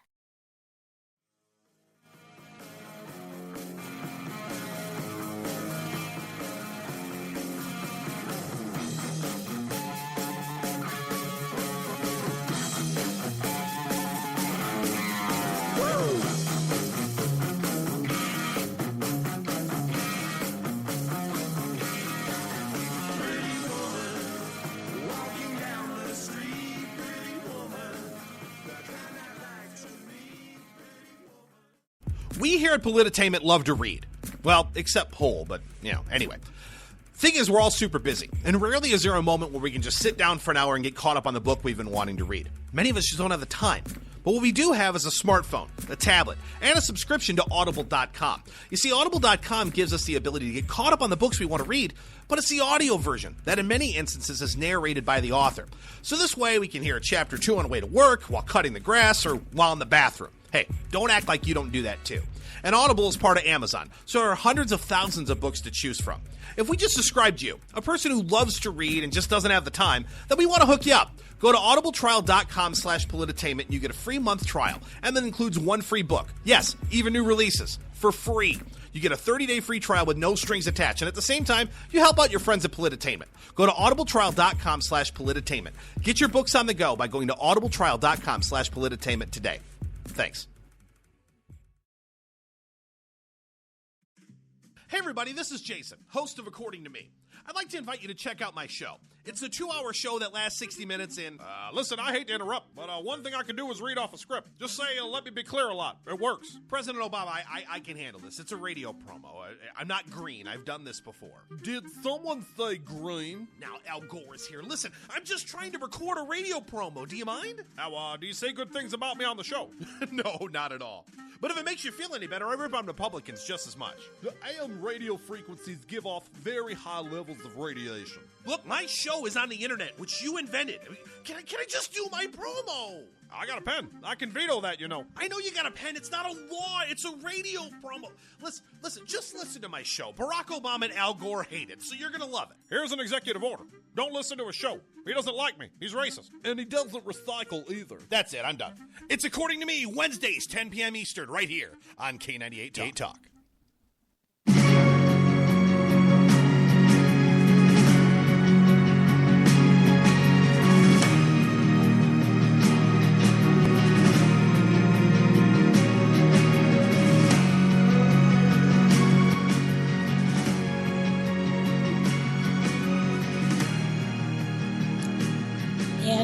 Back. And I don't think I broke anything while we were on break. Thank you for staying put and being here on a technically challenged night. I am your host, The Bunny, and we are here on K98 Talk on Unapologetically Bunny. You know, since the show is called Unapologetic, I really shouldn't tell you people I'm sorry. But you know what? I had to because that's just how it works sometimes. So I'm sorry now, but I won't be sorry later. And we're back with this week's Top 10 Douchebags. If you are a first-time listener, this is for you. And where have you been listening for the first time tonight? But anyway, the top 10 douchebags of the week come from the good people in social media. Those of you send me your nominations every week for people you think are massive douchebags, and we go over the top 10 here on the show every week. In that way, it feels like the show belongs to all of us in a way, which is really pretty cool. So let's get started. At number 10, Amanda Marcotte, the straw man slayer. Rolling Stone came out and admitted the rape story from Jackie at the University of Virginia was not true, and even apologized to everyone but, of course, the young men in the frat who were actually hurt the most by the stupid article. Amanda used this opportunity to say, but rape really is a problem, and then even allude to the notion that Jackie's story may have been misrepresented but was true. Anything to perpetuate the notion that evil men rape all of the time, and that if men aren't raping, it's because we've taught them it's wrong. At least she wasn't writing another piece on the joy abortion brings her. Yeah, and she's a douche at number 10. At number 9, as a follow-up to Amanda is, and the rape story is Rolling Stone magazine. They make the list this week, lucky them. Not only for being a POS magazine, that and for covering the fake story and, featuring convicted murderer and terrorist Tsarnaev. I have this written out so I wouldn't mispronounce his name. On their cover, yeah, he's like the rock star terrorist guy. Yeah, by the way, they found him guilty in all 30 counts today. I had this done before I found that out. So he really is a convicted murderer. Way to go, Rolling Stone. I realize media is all but useless, but at this point, come on, they are douchebags, a lot of them, at number 9. At number 8, this is really interesting, guys, but only interesting if you're on Twitter. So if you're not on Twitter, get on Twitter. But anyway, there's a group called Bipartisan News. They say they're a satire group or whatever. They also say they are bipartisan, which is horseshit. They are not bipartisan. They created a fake quote for Dana Loesch and posted it on Twitter. This was actually in response to the Walter Scott shooting. Basically, what they did was they created a tweet and attributed it to Dana that she never said. And what the tweet said was, hey, he did have a broken out taillight, so come on, it was okay. Basically, they made her look like she was siding with the cop who shot the man in the back. Now, Dana caught wind of this because they actually tagged her like idiots in it, and she asked them to take it down and apologize. And their way of apologizing was saying, we're sorry people are so stupid and didn't know it was satire. Well, in my mind, they really weren't trying to be satirical. They were being dicks because they knew people who follow them and go, oh, evil Dana Loesch, she meant that. Oh, she hates people. She's a racist and she likes guns. I mean, they had to know that these idiots wouldn't think it was a joke. They had to know it wasn't funny to be joking about in the first place, so it wasn't satire at all. And in fact, if you look at the original tweet, which you can't because the puss pulled it, but if you looked, there were people under there saying they actually heard her say it on her show. That tells you how stupid these people are. She never said any such thing, guys, but they swore they were listening. Oh, and she said it quietly, but she did say it. Yeah, this is what we're dealing with on the left. If they can't spin it, they'll make shit up. Period. How can you trust people like that, right? Turns out, now this may just be a rumor, but the guy who runs the account could be the son of the man who owns and runs and created Costco, which tells you that he is an elitist scumbag, douchebag, sitting around picking on people because he has nothing else better to do than be a spoiled brat. And he is a douchebag at number 8. At number 7, and I'm probably going to mispronounce her name, but it's Julie Ray Goldstein and a crop of morons in social media accusing the GoFundMe account for Memories Pizza of being fraudulent and or a PR stunt. I can tell you I donated $25 to the cause, so in that regard, I am as real as a bunny on the radio. But what is wrong with these people? Is it so hard to believe that you would be wrong or have an unpopular opinion on a topic? Do they really think that everyone thinks like them? And if not, it has to be fraud or it has to be a stunt. That's what freaks me out about these folks, is that they get so set in their minds on what people should do that they don't focus on what people are actually doing or thinking. Many people like myself, we support same-sex marriage and religious freedom at the same time because we are individuals and treat others as such. There is little to no groupthink in conservative libertarian circles. I'm reading this person. Maybe if people like Julie could figure this out, they wouldn't be such big douchebags like she is at number 7. Number 6, Sally Cohn. Again, oh, Sally. Oh, Sally. Sally today compared the horrendous death of Walter Scott to the hypothetical pizza Memories Pizza supposedly wouldn't cater at a gay wedding. She was babbling on about government intervention, which is per her usual made no sense whatsoever. I couldn't figure out what she was trying to say. She really seemed out of sorts even for her, which says a lot. Her tweets were nonsensical. I kept waiting for her to bring up Islamophobia because that's her favorite thing when she's not complaining about how people hate gays. But she was comparing the horrendous death of this innocent man to pizza that really was never ordered and basically could have ruined a small business's life, basically. So I don't know how she made that connection, but she is a douchebag at number 6. Number 5 is Planned Parenthood. We know they're baby murdering douchebags, but in general, they had an epic meltdown, guys, when Rand Paul announced he would be running for president. It was epic. I'm not kidding. You see, Rand is a doctor, and therefore he understands that life begins at conception. There is no magical unicorn dust that turns a non-existent, non-living fetus into a human baby. It is alive, and it is a human at conception. Planned Parenthood does not want people to understand that. So they understand, though, that when a Republican becomes president, which is very likely at this point, that a lot of their funding is going to go away, if not all of their funding, as it should. Yes, I'm very pro-life and I despise Planned Parenthood. So they had an epic meltdown on Twitter talking about how Rand is against women's rights and how Rand doesn't care about women and Rand is anti-woman because Rand believes life begins at conception. So we know they're douchebags, and we've always known they're douchebags, but you would think in general on Twitter as an organization, they might act a little, I don't know, professionally. Call me crazy, but or you don't normally see organizations have temper tantrums on Twitter like you did today with Planned Parenthood. So they are douchebags at number 5. Number 4 are Hillary supporters. Not Hillary Clinton herself, although the Clinton Foundation is trending on Twitter right now, and you have a bunch of leftists saying, well, if Republicans think it's bad, it must be good. That tells you how stupid they are.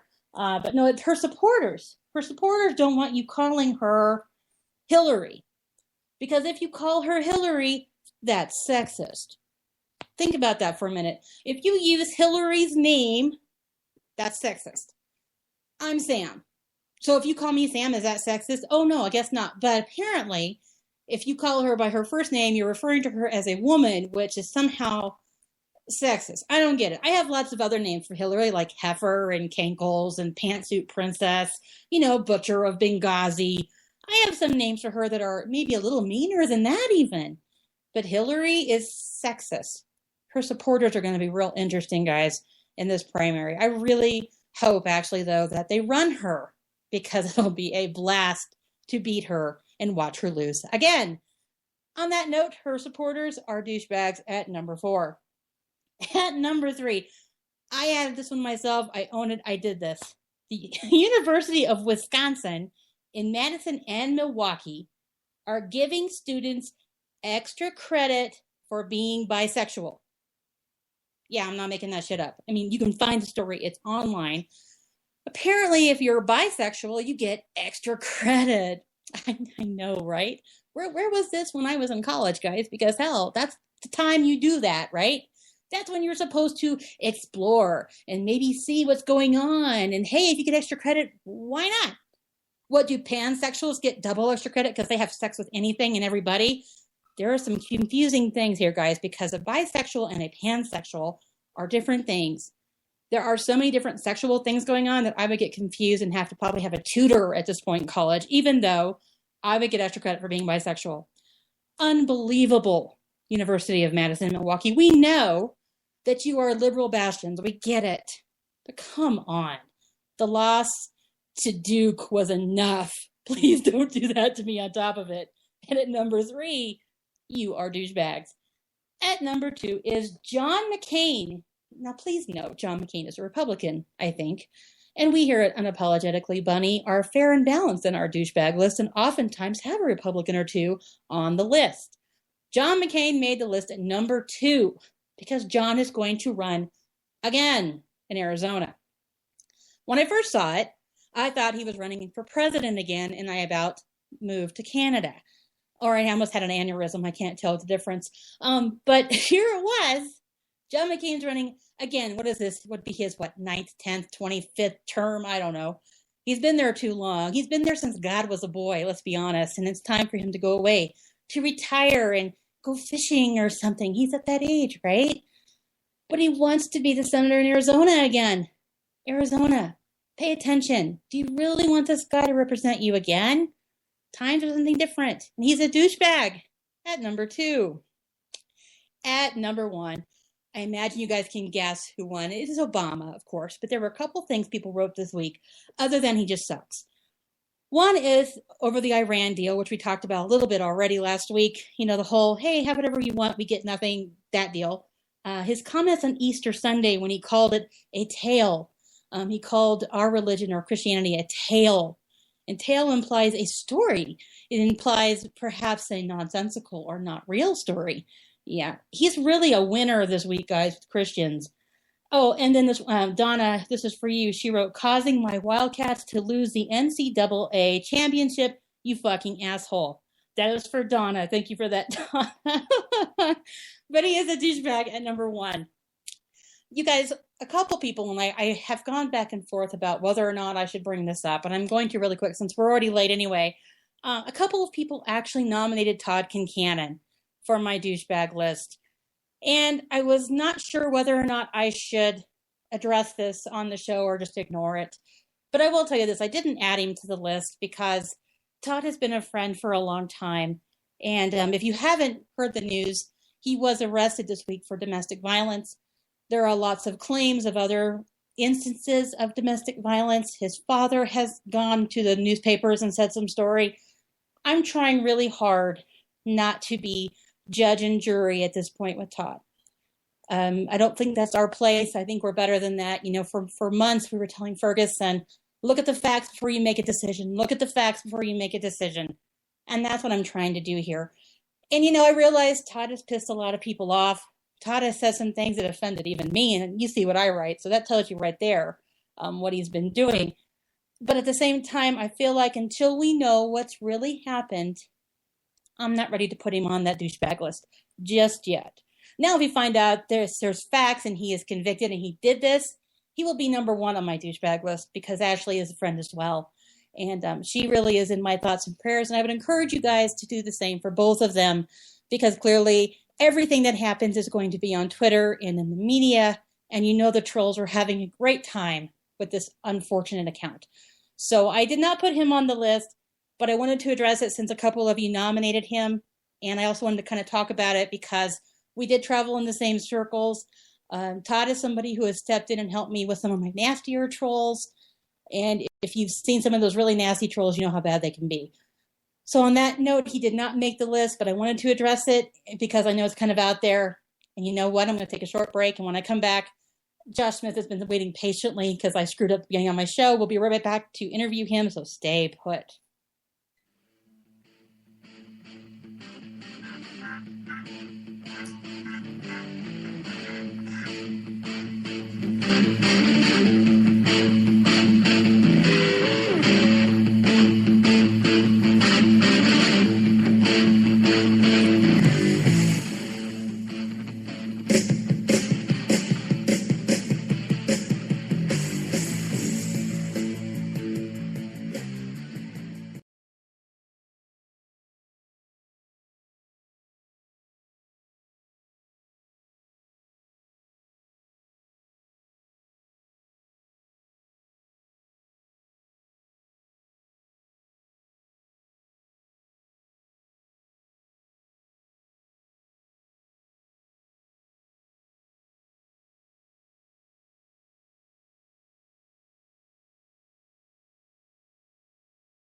And I think we're back. You know, it's been one of those nights where technical issues are going to plague me, and eventually it will work itself out, but by then I'll screw up something myself. But, you know, Donna, I see you in the chat room, and as far as leaving Todd alone, I'm not trying to demonize him in any way, shape, or form, but I wanted to address it because a lot of people did nominate him, and I wanted to make sure I spoke about it since people know we're friends. But otherwise, I'm going to leave him alone and hope we find out what really happened, and we'll go from there. And we're back from break. Josh, are you still on the line? Yes, of course. I've been enjoying the show in the meantime. Thank you for being a good sport. Sorry for all the hiccups tonight. Well, I'm not that important. I mean, how dare you keep me waiting? I'm not at that level yet. So. Oh, but no, you need to act like you're at that level. So when you get to that level, you have practice. You should be like, damn it, Bunny, how dare you make me wait? You'll never work in this town again. Or something like that. Bunny, you're done on internet radio. Oh, it's been kind of night. I feel like that's how I'm doing. My friend, how are you tonight? So I'm doing fine. RIFRA, right? What's up with that? What's going on? There's, RIFRA. This is of course, the most important thing going on in the world apparently. I mean, it's not unimportant. There's a lot, there's a lot to be said about, protecting core American, freedoms that are in our Constitution. But, at the same time, what we ultimately, well, at least those of us who know what this is all about, what we know is that this law doesn't really get invoked all that much. It's not, it's a very important, it provides very important protections, but it's not often used. It's just not needed all that often. And so, I think overall it's, a lot of hubbub about, nothing, and comparatively nothing, and it seems like it's that, almost a distraction in that regard. And of course, the gays have taken it over. It's all about the gays. It is all about the gays. But this is what happens whenever anything is taken over by, and I've been calling it the victim mafia. I stole that from Jake Pentland. He calls it the victim mafia. Anytime they get a hold of anything, it becomes very dramatic and way blown out of proportion, and that's what's happening. The perma victims, right? Yes, exactly. It's the new segregation. Gay is the new black. Gay is not the new black.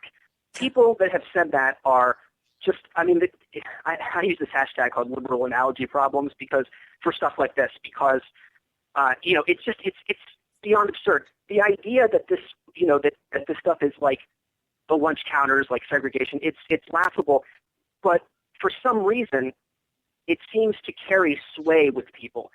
And, of course, because it evokes certain imagery and whatnot. This is really getting annoying because this is going to be a left ploy for every single new identity group that they want special protections for, that they want, that they are going to try to sort of commandeer policy, public policy for. This is what they're going to do every single time. And until we just say, no, that's ridiculous, that's completely absurd. It is not like that. This is not segregation. Stop that silliness. Until we do that, they will continue to use it and it will continue to work.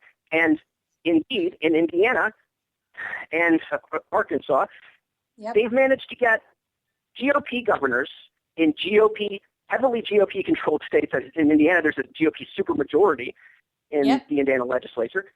They've managed to get them to buckle on stuff. And now, granted, the Indiana fix to the law it doesn't technically really do anything. But here's the thing that bothers me about all of this is that in my mind, equality is not being special. Equality is just being like everybody else.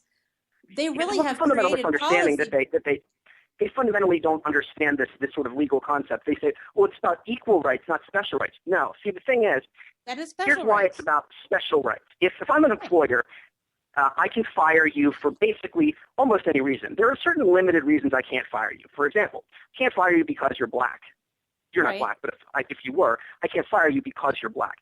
That's, and so basically, but I can fire you for most other reasons, okay? I can't fire you if because you're a woman. But I can fire you for most other reasons. Even just I don't like you, or I don't like, I think that you're too tall. These are not Sam, ways tall, these are not ways in which you are protected under the law. So I can fire you for those reasons. And that's really ultimately it's a good thing for employers to be able to fire people for pretty much almost any reason that they want. We have a free market.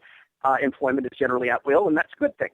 But all right, if the law is changed so that now I can only fire you for fewer reasons, for example, because we add a provision that says you can't fire someone because of their sexual orientation. If you add that into the law, okay, now I have fewer reasons in which I can fire you. Right. There's a smaller universe of reasons. That in those few reasons I can't fire you, those are special protections. Because if you take those away, then it's equal in the sense that now I can fire you for actually any reason. But they don't want to be equal, Josh. They don't want to be equal. Equal would be being treated like everybody else. We all get treated like shit depending on who we're dealing with. It doesn't mean that we're being discriminated against. It just means that we run into people who may not like us for whatever reason they don't like us. And the thing that bugs me about being at work and being fired or not fired because you're gay is you have made your sexual life my business as your employer. I don't need to know those things. That drives me nuts. That is being special. That is not being equal. I think that I lost my train of thought there for a second. But one of the ways in which this is sort of problematic, okay, is all right. We've done RIFRA. Everyone knows sort of the basics of RIFRA. They all know like RIFRA 101. Let's do RIFRA 102. Okay, let's talk about some of the trickier aspects of it. Okay, tricky. And by the way, they got the these GOP governors to sort of change the law a little bit. In Indiana, it really doesn't do much, but it does provide a framework for future attempts to steer the law in that special rights for LGBTQI, AM, and OP individuals. Okay, and that's and that's where they're going with it. So they sort of let the government sort of lay this dormant foundation that can later be used by them if Indiana eventually seems to go, starts to go liberal. My position actually here is if this boycott Indiana thing shows us anything, okay, it really shows us that GLBT individuals don't need special protection. They managed in just a couple of days to get, they have like, Hollywood celebrities. They seem to have vast political and economic power to influence public policy. That's the point where you can actually say, okay, you don't need the special protection then. So insofar as they ever needed special protection, it's clear that they don't anymore. No, and I think that it's an interesting point that you bring up, and it's also interesting in what you're seeing is they've been accusing, people who don't want to serve gay weddings or whatever, they've been accusing them of being bigots, when really they just don't want to take part in a ceremony. But who's acting like the bigots here is my question. When you see what's going on with the death threats, that Poor Memories Pizza, that crazy school teacher threatened to burn them down, I mean, that to me is bigotry. Of course, people have to, this is, of course, the battle of the intolerance. It's you're intolerant. No, you're intolerant. The thing is, religion is something that religion doesn't change because somebody feels like it should change. If you're a Catholic, for example, a Roman Catholic, you can't just sort of do whatever you want contrary to what the church is if you want to remain a Roman Catholic. You can't do whatever you want contrary to what the church says because you think it's time. The church has to change their teaching. The church has to, change their position. Then you can sort of change. Until that point, you do what your religion says that you do because that's your faith. And, if you violate that, presumably you're going to hell or whatever. And so the thing is, what we have people saying is, you're a bigot because your religion is, says that that you can't bake a cake for a gay wedding. Well, it doesn't really matter. Well, why don't you just do it? Because you can't have someone to violate their faith. You can't have someone to violate their religion. No, of course not. But the thing is, a lot of these people who are saying, "Oh, just go against your faith," or it's just religion, are religious bigots anyway. They already have a problem with religion. It's a white lie, That's what they want to do. They say they don't like religion anyway, so it's easy for them to say, "Well, your beliefs are hateful." They see it as very de minimis, like it's just no big. It's just this one time, just you have to bake a few gay wedding cakes. What's the big deal? They don't realize what a significant thing that is to someone who takes their faith very seriously. No, and so, they don't. And they don't care. When you compare that versus the sort of the minimal inconvenience of, well, maybe you could just find another person to bake the cake. And of course, there will be plenty of people, even in small towns, to bake a wedding cake. I'm a Catholic. I'd bake the cake. I'll be honest. I'd bake the cake. I'm a Catholic. It's not my problem. But I get why they don't want to, and they shouldn't have to. Right. It's just not something you can insist someone do. No. Now, what people don't realize, people think that these laws, if you have these state RFRAs, that they're going to these laws are going to somehow create the new segregation, that it's going to lead to the lunch counters again. The thing is, people don't understand. They don't understand how these laws actually work in practice. How the litigation process. They're saying what they're concerned about is that they think people are going to fake this stuff. They're going to say, oh, my religion says I don't have to serve blacks, and that's going to work. Okay, what they don't realize is and that's fair for someone to maybe say that. But the thing is, why would they think like that? They do. You're not out there. They think like that. Right. But in reality, the litigation process naturally does an excellent job of weeding this fake stuff out. Okay, it exposes it relatively quickly. Let's say that you're the person who wants to say, I don't want to serve. My religion says I shouldn't serve black people. The thing is, when you go in, so what's going to happen is you're going to get a lawsuit filed against you. right? Sure. The government's going to bring it, or somebody's going to bring it, and the government's going to participate in it, or whatever. You get this. So you go into court or wherever, the Human Rights Commission or wherever, and they say, well, he won't serve me. He says it's because I'm black, and you admit to that, and then you say, but it's because of my religion. Well, the first question you ask is, what's your religion? And if they say, well, I'm a Roman Catholic. Well, I'm a Roman Catholic. I'm a Catholic. And the Roman Catholic Church, did they take that position? Well, no, but boom, you lose. You lose. Because you're obviously lying. So why is this so easy? I mean, like, you explain it makes sense. And I, of course, don't understand the legality, but I could look at the law and say, where are you seeing this I hate gays thing? Where are you seeing that in the law that it's going to be Christians hating gays? And, well, we know they were implying it. Well, no, the law says, no, they meant it. You explain it perfectly. That's how self-centered they are. They really think that the law is it's just about them. It was made just for the gays, just to discriminate against the gays. It's there to protect all religion. Religion runs a gamut of all kinds of beliefs. Some of them have to do with homosexuality. Most of them don't. So it's there to protect people who don't want to bake the gay wedding cake as much as it is the Indian tribe that wants to smoke peyote, but can't generally because state law says you can't do that.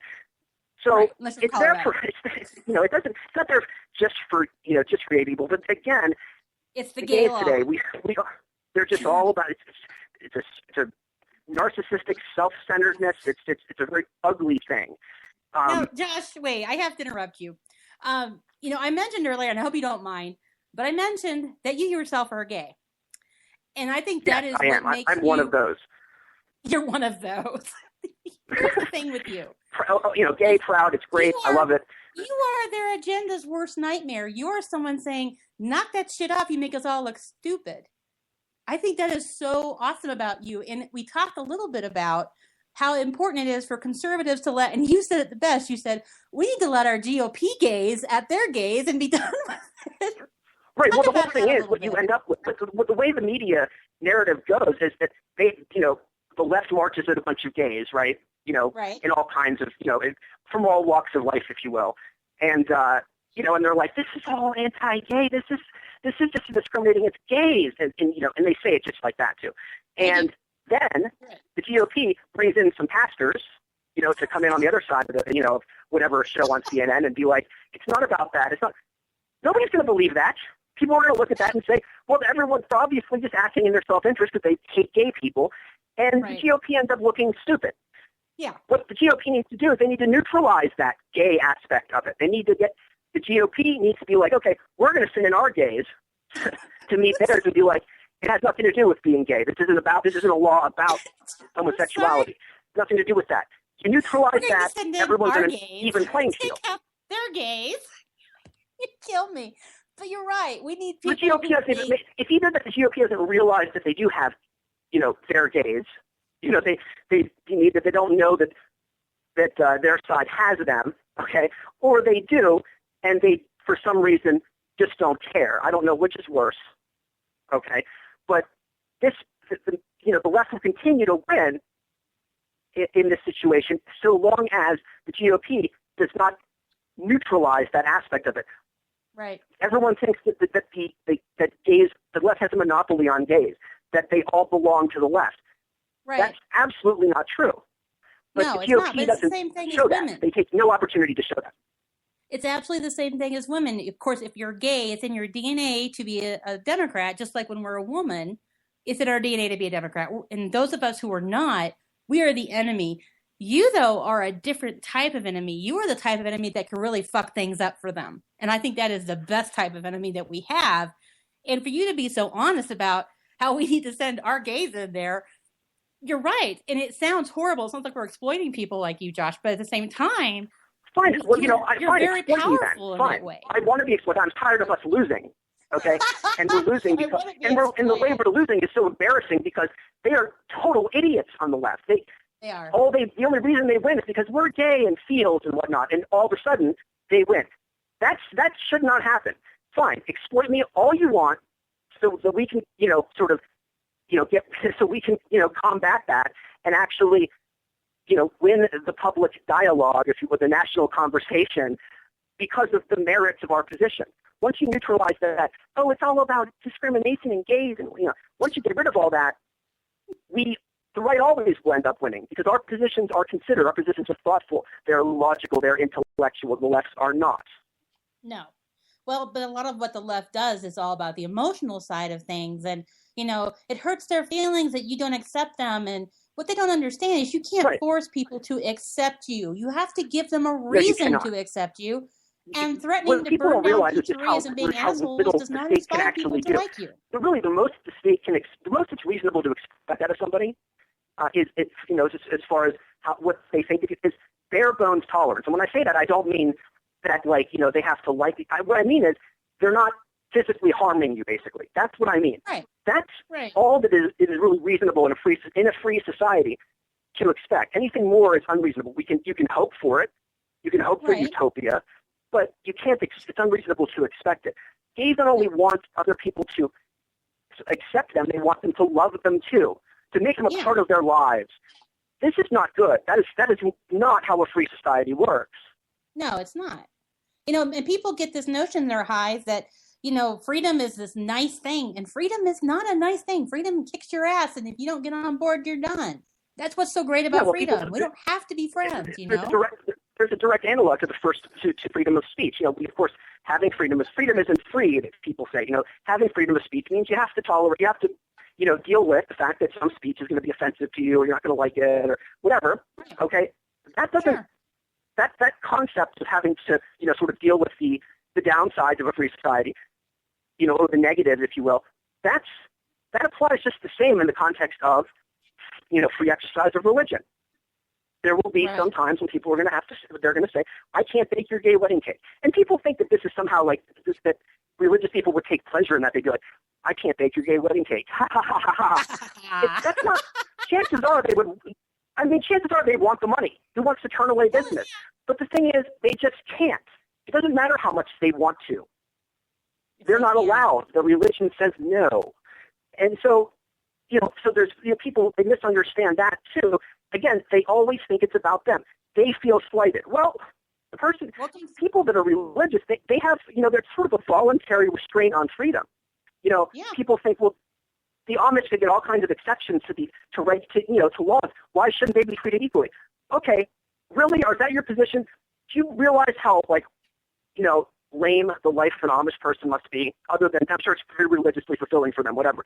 But you realize they don't even have they can't use electricity. No. You know what? If they need exceptions to a few laws, all right, fine, no problem.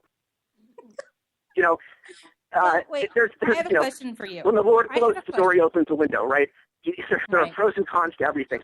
Just seeing I'm a religion, I get to, my religion says I get to discriminate. Well, that doesn't mean that your life is, super duper. All of a sudden, that's not I have a question for you, Mr. Lawyer. Take on religion. I have a question for you.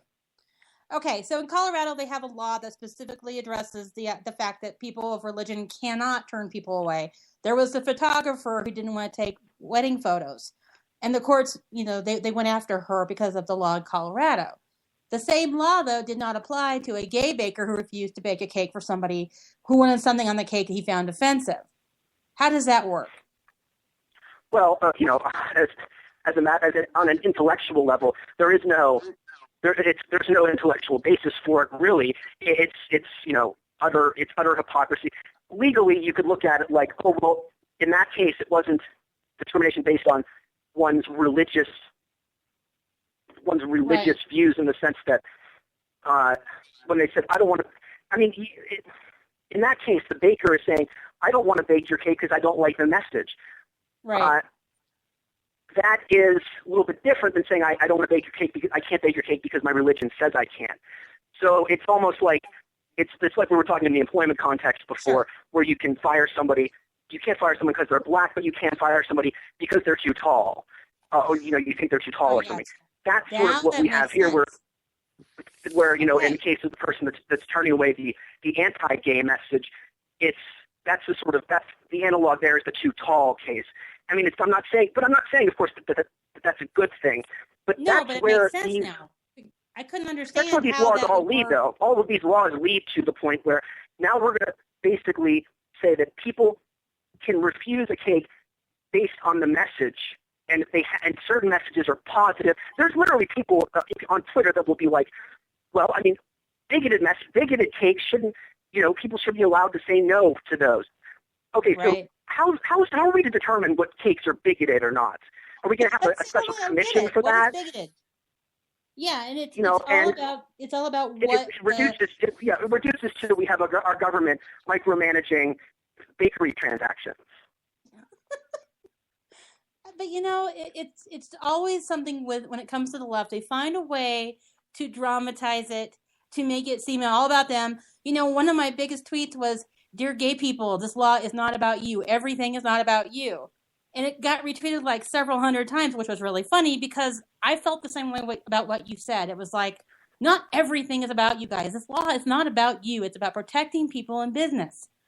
It wasn't very popular, of course. You know how that goes.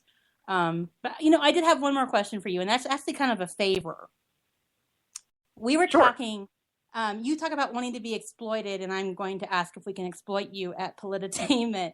Would you be willing to be our go-to when we have questions on things that pop up as far as laws or things that are being passed?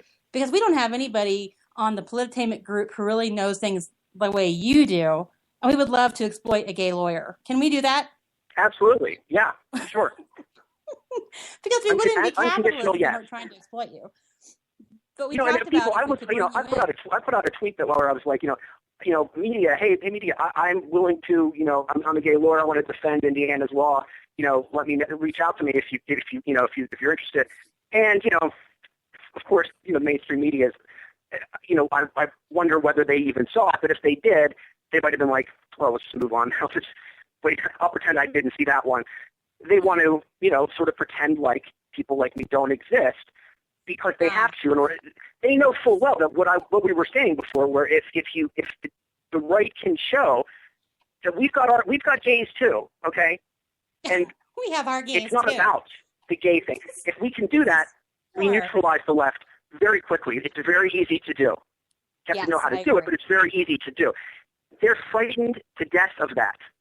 They will do whatever it takes to not let that happen. We have to make it happen. The way we do that is we put pressure on people in our leadership to basically say, you need to step aside for these issues and let those, who can actually accomplish something, do the talking for us.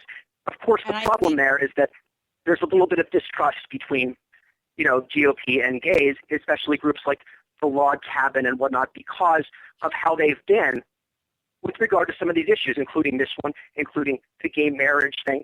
They're not exactly on the right page. And so there's some distrust there, and that the GOP doesn't really think that they can let those groups, sort of speak for the party. And I don't blame them, because what I've seen is really out of these groups is really that they're kind of, they call themselves conservatives, but on these gay issues, they have a very liberal blind spot, and they act just like the left. They're a little more subdued about it, but they act just like the left. So it might be that, someone who actually thinks about this stuff like I do, I might be, an extraordinary rarity. There might be very few of us. But the GOP still has a responsibility to find us and exploit us in order to, win the day, because that's really what matters the most here. I'm happy to exploit you. Josh, where do people find you on social media? All right, so let's see. I'm on Twitter at this is Josh Smith. You can also find me on my website, which is joshsmith.xyz. It's, is it a blog? Well, I try to say website because it makes it sound, more upscale, I think. But yes, it's a blog. And I also host Some Things Considered, which is a YouTube show every Tuesday, 2 p.m. Eastern. Been a little bit of a hiatus for the past month. I've been trying to get the website up and running, which is stc.zone. It's actually not very easy to do that. I don't, I do the law thing, not the website thing by trade. So I'm, learning how to do that. But it's interesting. But it's also very time consuming. So stc.zone will be up very soon. And also, you can reach me on Twitter. On Twitter, I also do a salon parody account, salon.com. That's you? You might find that amusing. I didn't know you were salon.com. I am. I am salon.com. Holy shit! I am the voice. I love that. I am the account. ridiculous Okay, voice well, behind I Salon.com. You turd! You didn't tell me. Okay, Josh, thank you for being on the show. I will be in touch to exploit you for further shows down the road. I'm sure the other host will as well. Thank you for making me laugh on a night where I blew it up on the show. I really needed it. You're great. I'm ready to send our gays to war. Sounds good, Sam. I will see you in social media. Take care, my friend. Whew, you guys, I needed to laugh, and he made me laugh. Thanks so much to you guys for hanging around. Jason DeWilkins, who is usually on 15 minutes ago, gave me an extra 15 minutes since I screwed up and was late. Stick around for According to Me, because he's a good guy. He's funny. He's worth listening to. And he made my show possible tonight by hanging out and giving me an extra time. He's a real team player, even if he's a racist. Also, if you get a chance, please go on our site at polititainment.net. Angie has been working very hard on shirts because we're capitalists and want to make money. So go buy some shirts from us out there. I appreciate you guys again staying put. Thank you for being here. I will be back next week, God willing, if I don't break something. I will talk to you then. Have a nice weekend. Thanks a lot. Bye-bye. Non, rien de rien. Non, je ne regrette rien.